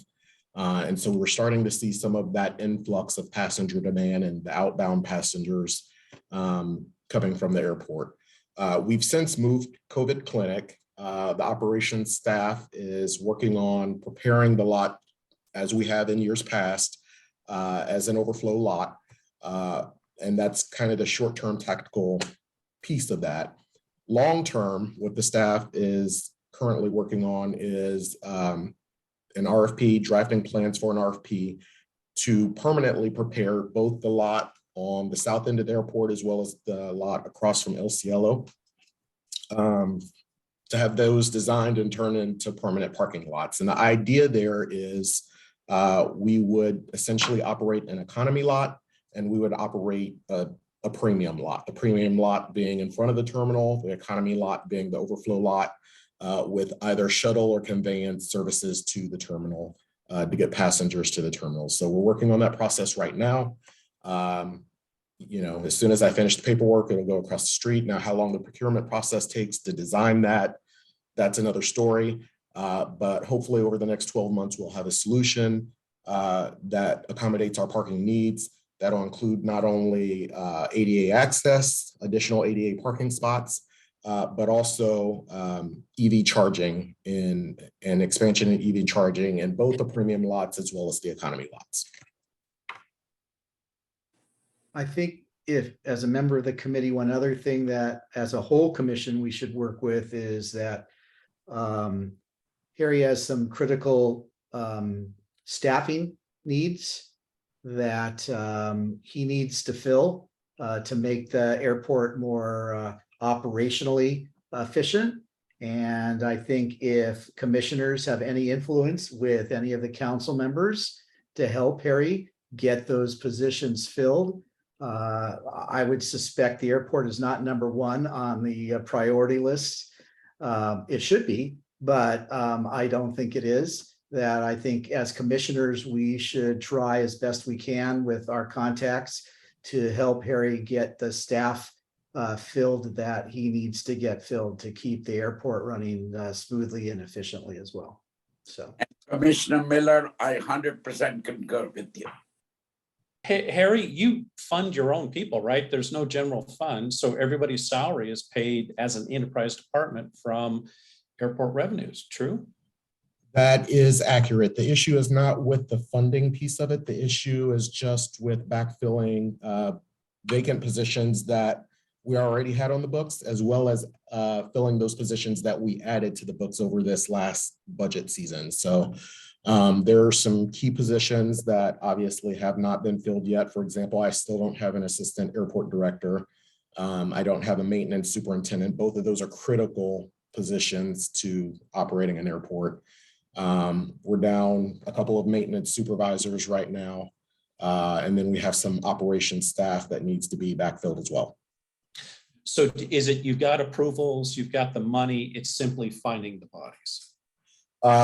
Recruiting and finding the bodies, yes, that's correct. Got it. But you don't need council approval to fill that assistant airport manager position as an example, correct? I do not. Okay, so it's just, if you had somebody giving you good people, boom, you'd be happy. Yeah. And part of the issue is we citywide, we had a lot of FTEs requested in our last budget cycle. And because we had so many, it's taking human resources a while to get through that process. So they started with the most critical positions, which they believe are police and fire, and that makes sense. And then they're kind of working their way through the priority list. And a lot of this is a discussion for another time because we're kind of off topic, but you know, that's where we are as an organization right now. Got it. So back to Scott Miller's comment, talk to your local city council person. Exactly, and again, Commissioner Payne, I've been, and if Teresa is still on the call, definitely Harry just mentioned HR is really bogged down and continue to bog down with some senior management positions, being the city manager, new fire chief, and on and on. So those are very high priority. And again, in my opinion, Harry's team is also equally high priority. So, but it has to go through the HR and the process of going through all the stuff. Understand. Thank you. Any other? Seeing none, Harry, do we still have Daniel for the marketing update? I show that he's still here. Yes, I am here. Oh, gosh. How was the Let me get how was the started. NAPA, Daniel? The what? Just kidding. You've been quiet for 2 Sorry. hours. Well, yeah, I've just been patiently waiting, but I will get started now. All right, let's see. I'm beginning. So this is an email out to you guys. You guys have been able to see it. So quick update. Branding update. So we have 2 public branding sessions, working sessions scheduled, one on September 28th and another one on October 6th, where the public will have an opportunity to weigh in on branding and share their thoughts and feedback with our consultant. We'll move on to there to community stakeholder meetings. Our consultant's going to take all the feedback that we get from the public sessions and the stakeholder meetings. Stakeholders being things like the Bureau of Tourism, Visit Greater Palm Springs, Main Street Association, and various different stakeholders within the community that will be involved on that one. Modernism as well. We're also reaching out to the preservation community to get some of them involved in those stakeholder meetings as well.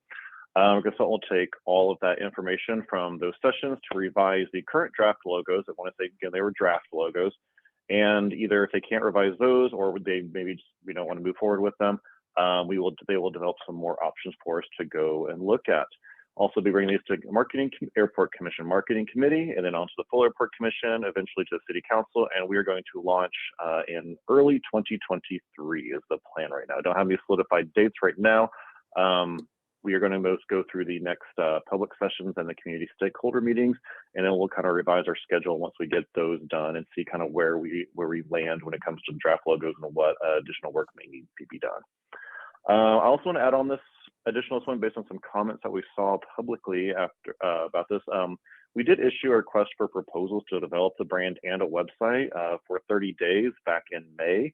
We received 8 total proposals, and no local agency submitted a proposal at the time. We had proposals from companies from San Diego to, I'm not kidding, Halifax, Canada, but unfortunately we did not have any from within the Coachella Valley. So we evaluated the proposals, and the the most qualified evaluation or proposal and company was selected to move forward by the committee. So moving ahead, air service update. Passenger numbers are again still continue to climb. I've got 2 months on here because we didn't have our meeting in August. So July was yet another new record of 3.2% over July 2021. July 21 was also a record in itself at that time. August was up over 10% over August 21. That's a new record. August 21 was also a record when it was set last year. So we've now had 13 passenger records since June of 21. 22 and 2022 numbers are now beating the records we set in 2021. So we definitely, well, it's going to be busy. I'll see in my next couple of slides what's coming up. Swoop has told us they're not going to return their seasonal service to Edmonton, Canada this year. But we still have Flair and WestJet still offering that route, so we did not lose that market.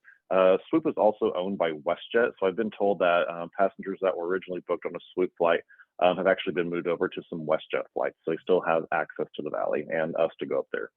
AHA Airlines filed for bankruptcy and ceased all operations, so we no longer have any service to Reno at this time. Then American Airlines, some good news from American. They originally announced holiday seasonal service to Austin, Texas. It was originally going to operate for Thanksgiving, Christmas, and New Year's. It's now going to run daily November 17th through 29th, and then starting December 15th, it'll run daily through May 4th. So they switched it from a holiday seasonal route to basically a full tourist season route. Austin, I want to note, is also a focus city, so this will offer additional connection opportunities. The flight into Austin gets in kind of later in the evening, around 6 p.m., I believe, but there's still departures, connecting opportunities to about 6 or 7 different East Coast cities from there. So just like some additional connection opportunities for people, locals wanting to go to the East Coast for us. Allegiant, they announced that Eugene, Provo, and Indiana will not be returning. They're still going to be offering Bellingham, Des Moines, and Nashville. But then we had Avelo announce they came in and brought in Eugene, so we still will retain service to Eugene, Oregon. We're also gaining service to Bend, Redmond, and then also Santa Rosa if anybody wants to go up to wine country. That service will start on November 11th of this year. Very excited to have them coming to town. They're one of America's newest airlines. They fly 737, 800, and 700, so they will be large mainline aircraft. So you can see here we have our scheduled departing seats for the remainder of 2022. You can see in the gold, we have the 2022 numbers. Black is last year in 21, and then the blue numbers is 2019. So September is going to be up 10% over September of last year. October is up almost 2%. November's up over 19% compared to 2021, and December's up 23% compared to 2021. All of those months, September, October, November, and December last year were passenger records, and we currently have more scheduled seats in these coming months. So fairly certain this year is going to close out, if all things hold, probably close out as our busiest year on record. Previous busiest year on record was 2019. Start out 2023, we have 25% additional seats in January compared to January of this year, almost 21% in February. March is up just over 11%, and then April is down about 4% compared to April of last year. So it's definitely going to be a very busy spring season for us. April's going to be down just a little bit, so given some of the pressures we're facing within the facility, that might be probably actually be welcome, a temporary welcome, but yes. So we have that going in, so I think 2023 is going to be a very strong year starting out for us in the Valley as well. I want to talk to you guys about a few other additional initiatives that we're doing within the marketing division. Some areas we're focusing on when it comes to passenger experience. We're going to be adding some more shade structures out in the courtyard area and the open air areas. We received a matching grant from Visit Greater Palm Springs Foundation. We'll be using those funds to install permanent shade structures on the patio area at the Buzz by Barfly down at the RJ Concourse. Walking out the entryway to the RJ Concourse, some more of that patio area near the PSP Coffee House, not quite over the exact patio because there are palm trees and different things there. I do want to take down the trees, but it's going to be over an area where that still could be used. And then next fiscal year, we've also gotten additional quotes to do additional shade structures over the patios on the Bono Concourse for the Santa Rosa patios. The shade structures we'll put in this fiscal year that we're going to use the matching grant funds for. They'll be kind of more, I don't know the exact material. I don't want to call it a canvas, but if you're familiar with the shade that is along the walkway going to the RJ, there'll be that similar material. The ones we have quoted to put over the patios on the Bono Concourse are actually a rainproof material that will match what's on the existing Bono Concourse, or what's already there. Something else we found out, or we didn't recently find out, but something else is coming, is permanent TSA pre-check enrollment at the airport. Clear is going to add additional kiosks that will allow the public to sign up for TSA pre-check at PSP instead of driving to a location. I believe the closest area, I want to say it might be in Indio actually currently. But right now, because people start the process online and they have to go do an in-person verification, and they'll be able to do this with Clear at Palm Springs Airport now. Moving on to later this year, yes. Just curious, Daniel, you were Victoria. How are we doing revenue-wise? I think this is a revenue-generating concession. Just generally, what are the numbers looking at? Oh, that I don't know. I just know we're installing it. It's going to be installed in October. Victoria may have that, and she can cover that in her financial presentation if she has that in there available to her. So Daniel, just moving on later this year. So this machine is to take the place of interviews? Well, have you guys seen the pods, the TSA pods that they have there to do your verification, fingerprints, and all that? This will be doing that as well at the airport. It'll be like that. It'll still be on the other side of the center terminal. So a passenger or someone who's applied online for the TSA designation can then go there, verify their fingerprints, do all of that, not have to do an appointment or wait for months, because there are some locations that you have to wait months to get an interview, and then they can finish up the process there. From my understanding, yes, you still apply online. You have to wait until your background checks are complete. Once you get the notice that you can go schedule your interview for your identity verification, then they can go on to move to that, yes. And they'll be able to do that with Clear. So they'll be contracting with TSA for that, or maybe it's DHS, I forget, the federal government. So are we going to advertise that? I think that's a huge kind of. Yes, we plan to do a press release, and we'll do some social media, and we'll let the public know when it's ready to go. It's we're still waiting for the final date. It's going to be in October. Well, once we get that, we will definitely spread the word. Okay, I mean, I think I know Already in the plan. plan.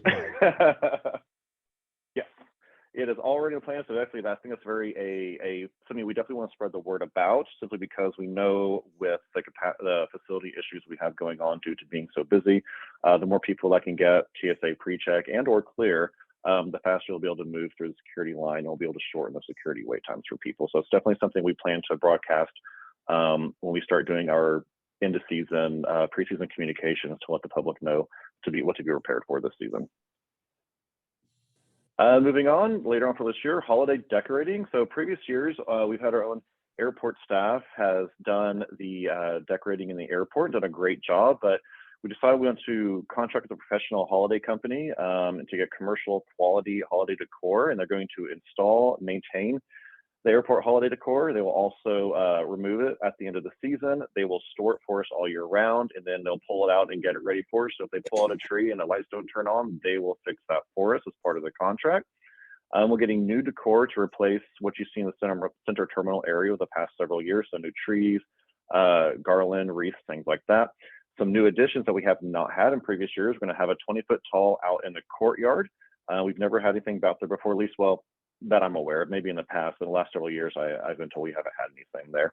And something else new, we're going to do kind of a lamppost holiday decor along every other lamppost going down to the RJ gates. We've not done that in the past. We're excited to have something like that.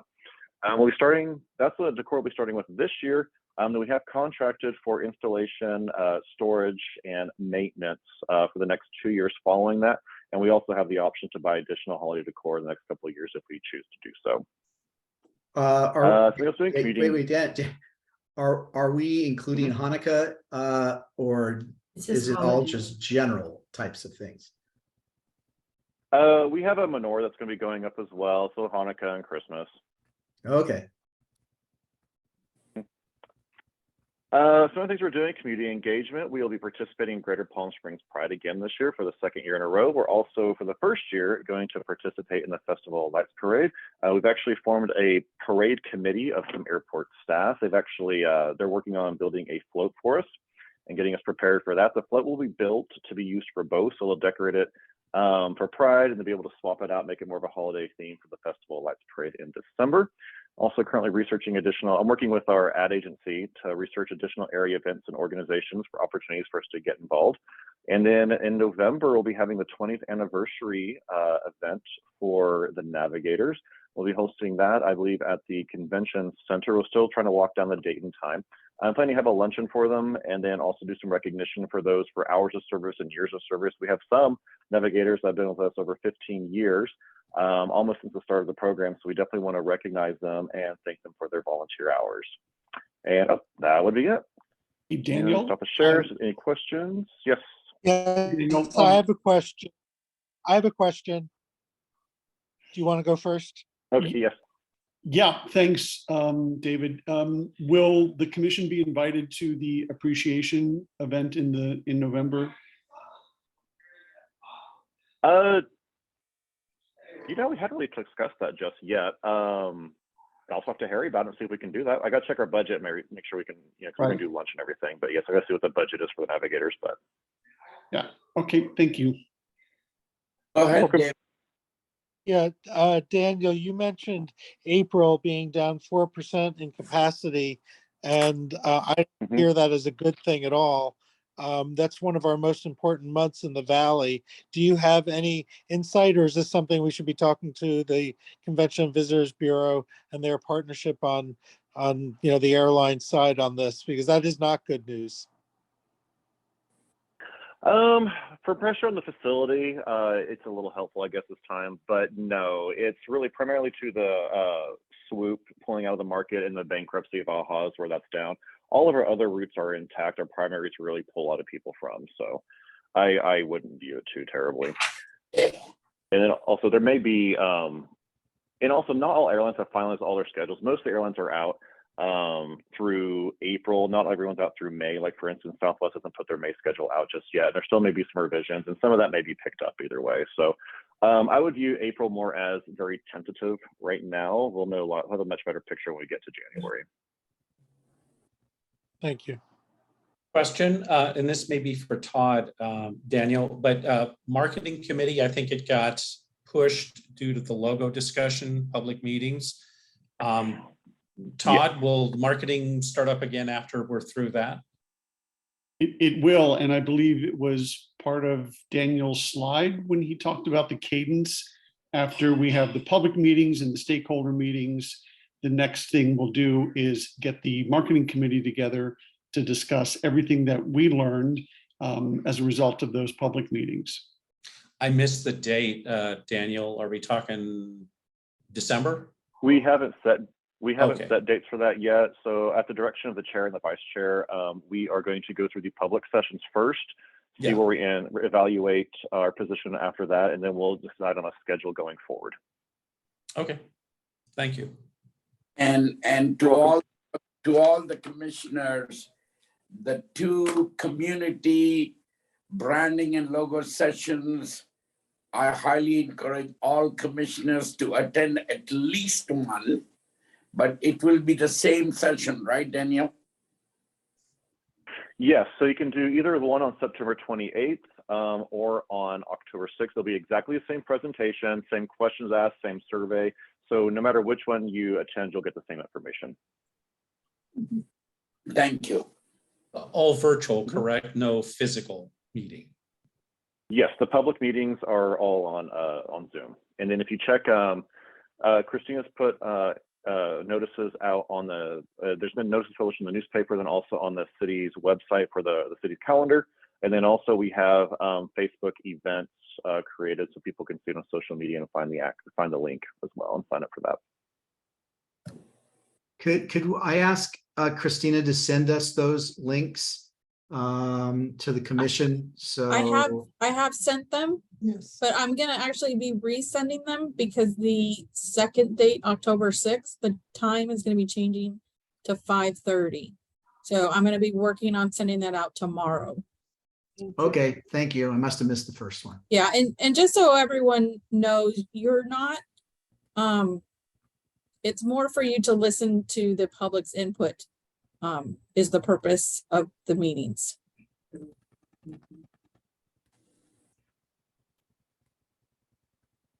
But you're telling us we can't comment. That's correct. I'm not saying you can't, but it's for dominate. public input is the main purpose of the meeting. Well, yeah, this is for the public to give us feedback and kind of help us learn from them and help guide us in this process. Because we want to make sure that we get this right for the community. And that's the intent of these to hear the public. Everything will be brought later to the marketing committee and the full commission as well. So you got all the commissioners will have an opportunity to speak on and comment and guide us on this process as well. Any other questions? Seeing none, thank you, Daniel. We move on to Victoria.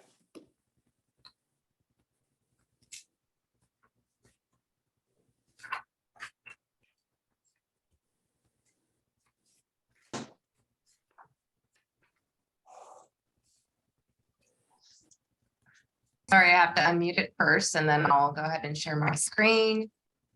All right, good evening, Chairman Dada and members of the commission. I'll try to go pretty quickly because I know it's late and everybody's probably ready to get off the line here. We still have a couple more items to discuss. So I'll try to be as quick as I can, but I also wanted to kind of just do a quick brief about, the funds and what they're for. And since it's the new fiscal year, I just wanted to kind of just talk about it a little bit differently since it's the start of the year and then go ahead and move forward. So I'm doing the presentation for the airport financials for the second fiscal period ending on August 31st, 2022. The financial package will identify the fund, the operating revenue and expenditures, and then the net balance. The columns represent the fiscal year 23 annual budget from July 1, 2022 through June 30th, 2023. It'll also have the year-to-date actual through the end of the period that we're closing, and then the percentage of the budget used, as well as a comparison to the last 2 fiscal years during the same year-to-date period. So you're going to notice that I removed fiscal year 2019 since we were breaking records in 2022. We're going to now start comparing our financials to fiscal year 2022.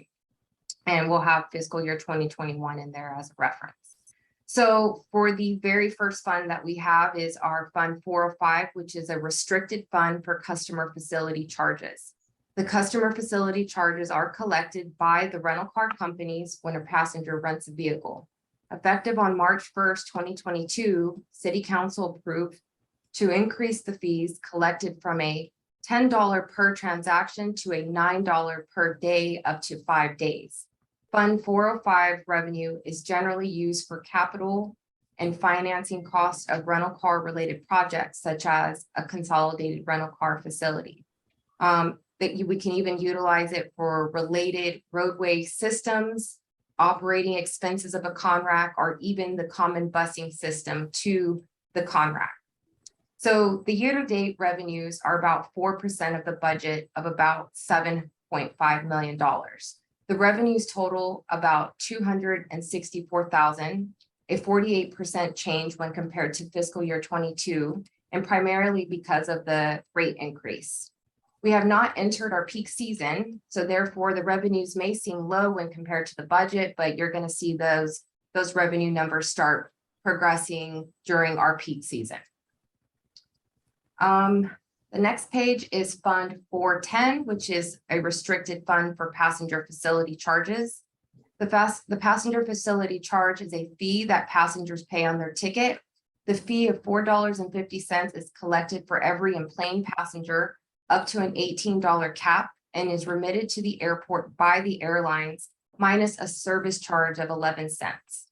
The revenues collected can be used for eligible airport-related projects like airport development, airport planning, terminal development, noise compatibility planning, constructing gates and converting vehicles and ground support equipment to low-emission technology.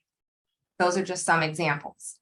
The current revenue is roughly 5% of the budget of $6.8 million, and total about $331. The expenses that will post to this account are related to the principal and interest expense on June 1st and December 1st of roughly $2.5 million per year for the debt service on the 2019 airport passenger facility charge revenue bonds. Fund 415 is the airport's maintenance and operation fund. The M&O fund collects operating revenues from 2 sources, airline revenue and non-airline revenue. Airline revenues derive primarily from landing fees, building rentals, hold room fees, and other aviation revenue. Non-airline revenue includes public parking and ground transportation, terminal and other concessions, rental car fees, ground rents, and other operating revenues. Airline revenues are 20% of overall revenues, while 80% stem from non-airline revenue. The key revenue generators are on-airport rental cars, public parking, and land rentals. This period, operating revenue is around 8% of the budget at $41 million, an increase of 14% when compared to prior year. Operating expenses are about 7% of the budget at $33.8 million. The net balance for Fund 415 is about $1 million, so we have a surplus there. Then the next fund is Fund 416, the Airport Capital Improvement Project Fund. The airport maintains a 5-year capital program that is intended to address critical improvements and asset preservation. Capital expenditures are any project over $50,000. The airport current capital program includes projects started before fiscal year 23, as well as new projects to be undertaken during this fiscal year. There's an estimated budget of 12 million in capital projects. The Capital Improvement Project Fund receives grant revenue from the Federal Aviation Administration to fund FAA approved projects. And currently there are not any revenues or expenses to report for this fund.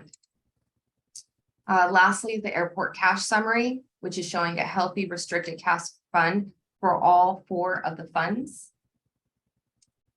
And that concludes my presentation. However, I did want to answer Commissioner Payne's question that he had for Daniel in response to Clear, how much in revenue we've generated so far. So Clear entered into the Palm Springs market in March, I want to say towards the end of March. So we're going to say that we've already collected revenues for 6 months. And so far we've received $60,000 in revenue. And that is based off of terminal rent, which is the footprint that they are paying a fee for, as well as the revenue share of 75 cents per transaction. Thank you. You're welcome. Is that, Victoria, is that meeting, exceeding, or behind what was estimated? It's actually exceeding, because I want to say when we spoke with Clear, they were only projecting 100,000 in revenue. Okay, so so that's good. That's great, because we're 6 months in. Well, and you're going to start seasons, so I think it would more than I would think you'd be at 120 to 150, 160, something like that, maybe. Yeah, and add to that comment, the convention calendar for our convention center for October, November, December is the strongest I've seen it in a decade. So I have a very strong feeling that our rent-a-car revenues and everything else will climb through the roof, especially compared to last year. Great news. Great. Yeah. And Victoria, that money all goes into operations account or capital? It's the operation and maintenance account. Okay. All right, any other questions for Victoria? Thank you, Victoria. And Harry, you want to take over 10C? Absolutely, Chair Dada, and I will try and keep this as short as possible. So there were a couple of things that the airport had been working on that we included in our budget process for this year in terms of improvements to the terminal facility, as well as just broader improvements to the airport campus wide. One of those being the implementation of common use, which would have included not only converting the concourse gates from an IT perspective, but also a construction project on the Bono concourse. And I think, you know, if you remember back a couple of meetings ago, I provided some concept drawings of what that would look like in terms of demolition of the center customer service islands and installation of new podiums, et cetera, is to include carpeting and new monitors.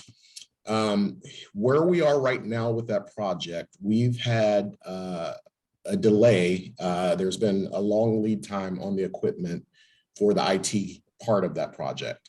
At the same time, there's also a delay in the materials relative to the construction piece of that. So the airport right now has been working with Amadeus, who's our common use provider, on a plan to modify that schedule. So the idea is to implement common use in the regional jet concourse, which needs no construction. So from an IT perspective, it would just be a matter of swapping out equipment, making sure that we had the network provisions to the gates, as well as deploy common use to the ticket counters, which we believe will help balance the baggage handling system to a degree. Our hope is to do that by November. And then the construction piece of that in the Bono concourse would follow either shortly after the new year or sometime in May, just kind of depends on what the airline schedules are looking like. But what we don't want to do is disrupt the airline operations during the peak season.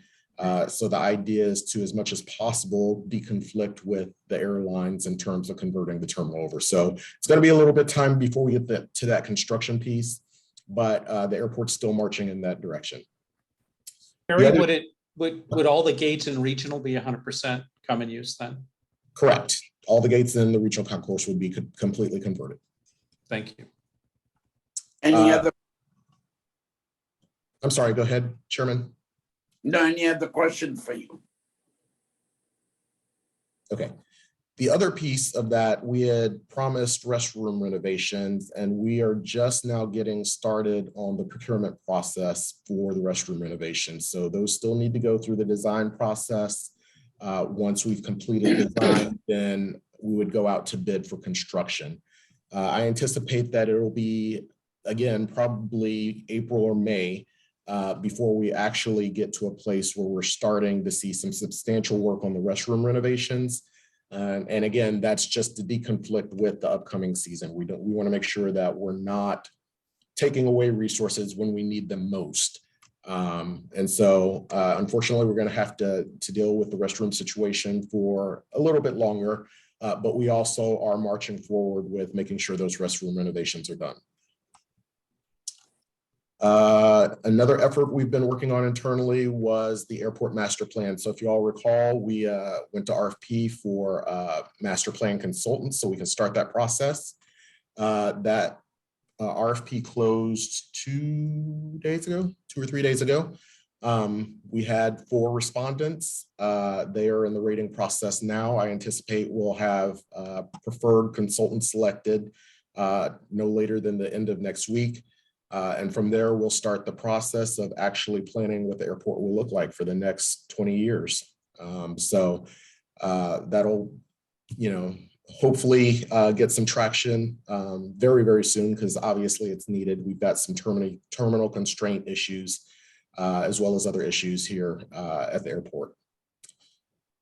Now, along with that, so the airport's been in discussions with Customs and Border Protection, and the subject matter of that was the potential for expanding international service, creating a FIS, adding Customs personnel here at Palm Springs so that we can serve those non-pre-cleared cities that we're not serving right now. So Customs was actually very gracious to us. They met with us for about an hour and a half. They provided us with kind of some tips for, how we should proceed, what a business plan should look like to support a case for them to expand international service here. We took that back and we're already starting to incorporate that into our plans now for an FIS feasibility study. Concurrently, Visit Greater Palm Springs is also working with us on a feasibility study. So their feasibility study would focus on benchmarking what worked, what didn't work in past projects. Ours would focus more on Palm Springs specific future development. The idea is to partner on those 2 studies, combine forces, and hopefully come out with the same consultant who can do both phases of that. If that works as we're hoping it will work, then we're looking at less than a year for that study to be completed. And Harry, that's to justify FIS, build the business case for CPP. Correct. And the big issue there is, with CBP at least, is they want to be able to see, they want Palm Springs to demonstrate that there's an economic impact, positive economic impact. So if we can support that in some way, then they'd be more willing to move in the direction of expanding services here. Is there, is this part of the study? A question, is there a model from another airport of similar size, similar orientation, similar economic activity, that 1 or 2 or 3 that you can use as, well, let's do it like those folks in Florida or Arizona or wherever? I'm just curious. So that's part of what Visit Greater Palm Springs is looking at, but also Customs provided us with some airports, both locally or both within the California region as well as nationally, that we should take a look at and see how they approach their process. So we have that list available to us and we're starting to work through that now. Who do you like? I'm just curious which one looks closest to what you're trying to do. For us, so they provided airports like San Diego, Orange County. They told us to stay, They told us, yeah, exactly. They told us to stay away from certain airports. So we're we're heeding that advice. But yeah, there were a number of airports they provided us Great. to take a look at. Thank you. Can I ask what the sort of generic timeline would be for, say, an actual international flight, for example, to Mexico or something, to be actually starting, given this, what we know now? 3 years. So there are a number of factors that go into that. The first one being that in order to expand international service and to have customs support for that, we would need to have commitments from airlines that would not necessarily provide us schedules, but that would pledge that if we built an FIS, they would operate here. So that's kind of the first piece of that. We're starting that process now in discussions with the airlines about what that would look like. From our perspective, it makes sense to focus on those non-pre-cleared Canadian destinations that we're not serving, as well as Latin American destinations, just because you get the most bang for your buck there. But that's a discussion with the airlines that we have to have. The other side of that coin, though, is there's a capital component to that we need to address, and it's going to require a lot of funding, frankly, to build an FIS. So how we work through that process, that's another element. So it may take some time, a few years, but we're starting that process. But Harry, don't we also have a facility constraint? That's going to be a major factor in all of this. We do in the current facility, yes. So I was alluding to the capital investment piece of that, and that's exactly what I was talking about, was a build out of an FIS facility to accommodate passenger processing. Right, so there's terminal issues and there's parking issues and all the things that will need to be put in, and that really going to take an interesting look at that. Yeah, and ideally, if things work together right, those feasibility studies and the master planning study will help shape that for us. So we'll have a pretty clear idea of what space is available to us, where we can site something like that, and what needs we fall short of.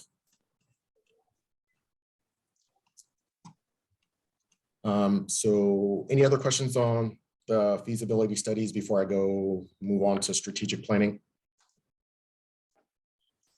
I just want to mention that San Bernardino Airport also has an international arrival facility.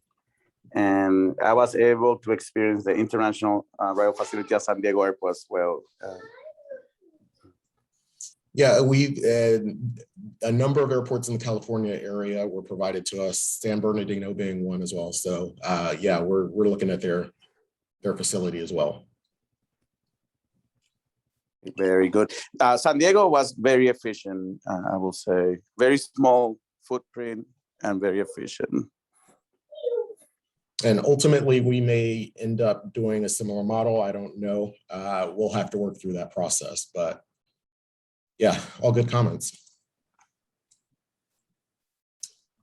And then the last thing is strategic planning for us. So that's going to take place next Tuesday. I've been working with Chair Dada and Vice Chair Corcoran on that. We do believe we have an agenda mostly set. Christina's been working on the logistics for that, and Christina could probably add some amplifying information. Since she turned on her camera, it sounds like she wants to. So I'll let her take that over. I've also joined too, Harry, so I can give you some color commentary. Oh, but let's start with Regina. I've landed. I'm here. I'm back. Thank you, Vice Chair. Appreciate that. Timing is perfect. Perfect.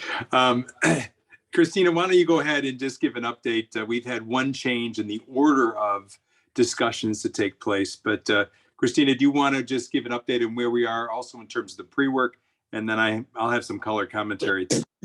We just have some meetings to finalize, to go over presentations, make sure we're polished up for the meeting. Like Vice Chair said, we had one of the items moved up in the agenda order, so the times have changed slightly, but that finalized agenda will be going out to you here soon. As far as dinner, we're gonna be ordering Italian. So again, please, if you have any dietary restrictions, please email me as soon as possible so I can make sure that we accommodate your restrictions. And we're gonna try and make you as comfortable as possible during the meeting. And if you have any questions, please email me. Christina, where are we in terms of the survey? In terms of the survey, we received we received now, I believe 13 responses. We had a little glitch with the survey cut off on the other day at 5 o'clock with the deadline for Tuesday. But we have reached out to those commissioners that did not have access to let them know the survey has been reopened and it will be open through tomorrow at 5 o'clock. So if you have not turned in your survey, please do so. But thank you everyone for your comments. We really appreciate them. Thanks, Christina. So we're going to be working with staff on Monday to review the final presentations to make sure they have the level of detail that many of you have suggested. As she said, we were going to change the order a little bit. We're going to talk about the acting city manager is going to go first, and discussion of role of commissioners. But I think I just want to just make one comment in terms of where does this all go? As Harry just mentioned, we're in the process now of hiring a firm that will lead our long-term planning process. And one of the intents of the key outcomes and deliverables out of this meeting is to see if all of us can, number one, have a clear sense and understand what the investment opportunities are and the implications that those different investments have on the airport operations. But then second, can we provide some sense of priority? And there's a series of exercises that we'll use during the facilitation of this process to allow you to first understand what all these investments are and then to prioritize them. And our hope is at the end of this, we will have a better sense as a group, a collective commission, of things we think will require or take greater priority than others. And all of this will be fed into the long-term planning process. So that's the vision in terms of what happens beyond next steps. And again, it gives us an opportunity to get our fingerprints on all of these ideas and potential investments and be able to enter the long-term planning process with a point of view. I'm sure we won't get it all nailed down perfectly, but that's our intent. And we'll look forward to, it's going to be an intense day, but as we move through topics, if some of these become redundant because we've talked about them in for example, the 5 to 10 year window, we'll move faster through some of those topics. So we think we've secured enough time to go deep in all of them. And like I said, we're going to review everything on Monday to make sure we're ready for you at 12:30 on Tuesday. Any other questions? Aftab, did I miss anything? Nope, you covered everything and thank you. Thank you. Look forward to Kevin, it. what's the dress code? Casual. Black tie? Well, I know you proposed black tie, but I couldn't get mine back from the cleaners. I'm just back. So no, let's say business casual. Okay. Come comfortable. Any other questions? Seeing none, Harry, do we have anything else to discuss? Not from the executive director report, Chairman Dada. Any commissioners' requests, special requests? Seeing none, I believe I will entertain a motion to adjourn this meeting because we are going to have our special meeting this coming Tuesday at 12:30. And I will entertain a motion. I move. So moved. Thank you all, appreciate that. Thank you, staff. Thank you all. Thank you. Thank you, everyone. Have a good night. Thank you. Have a good night.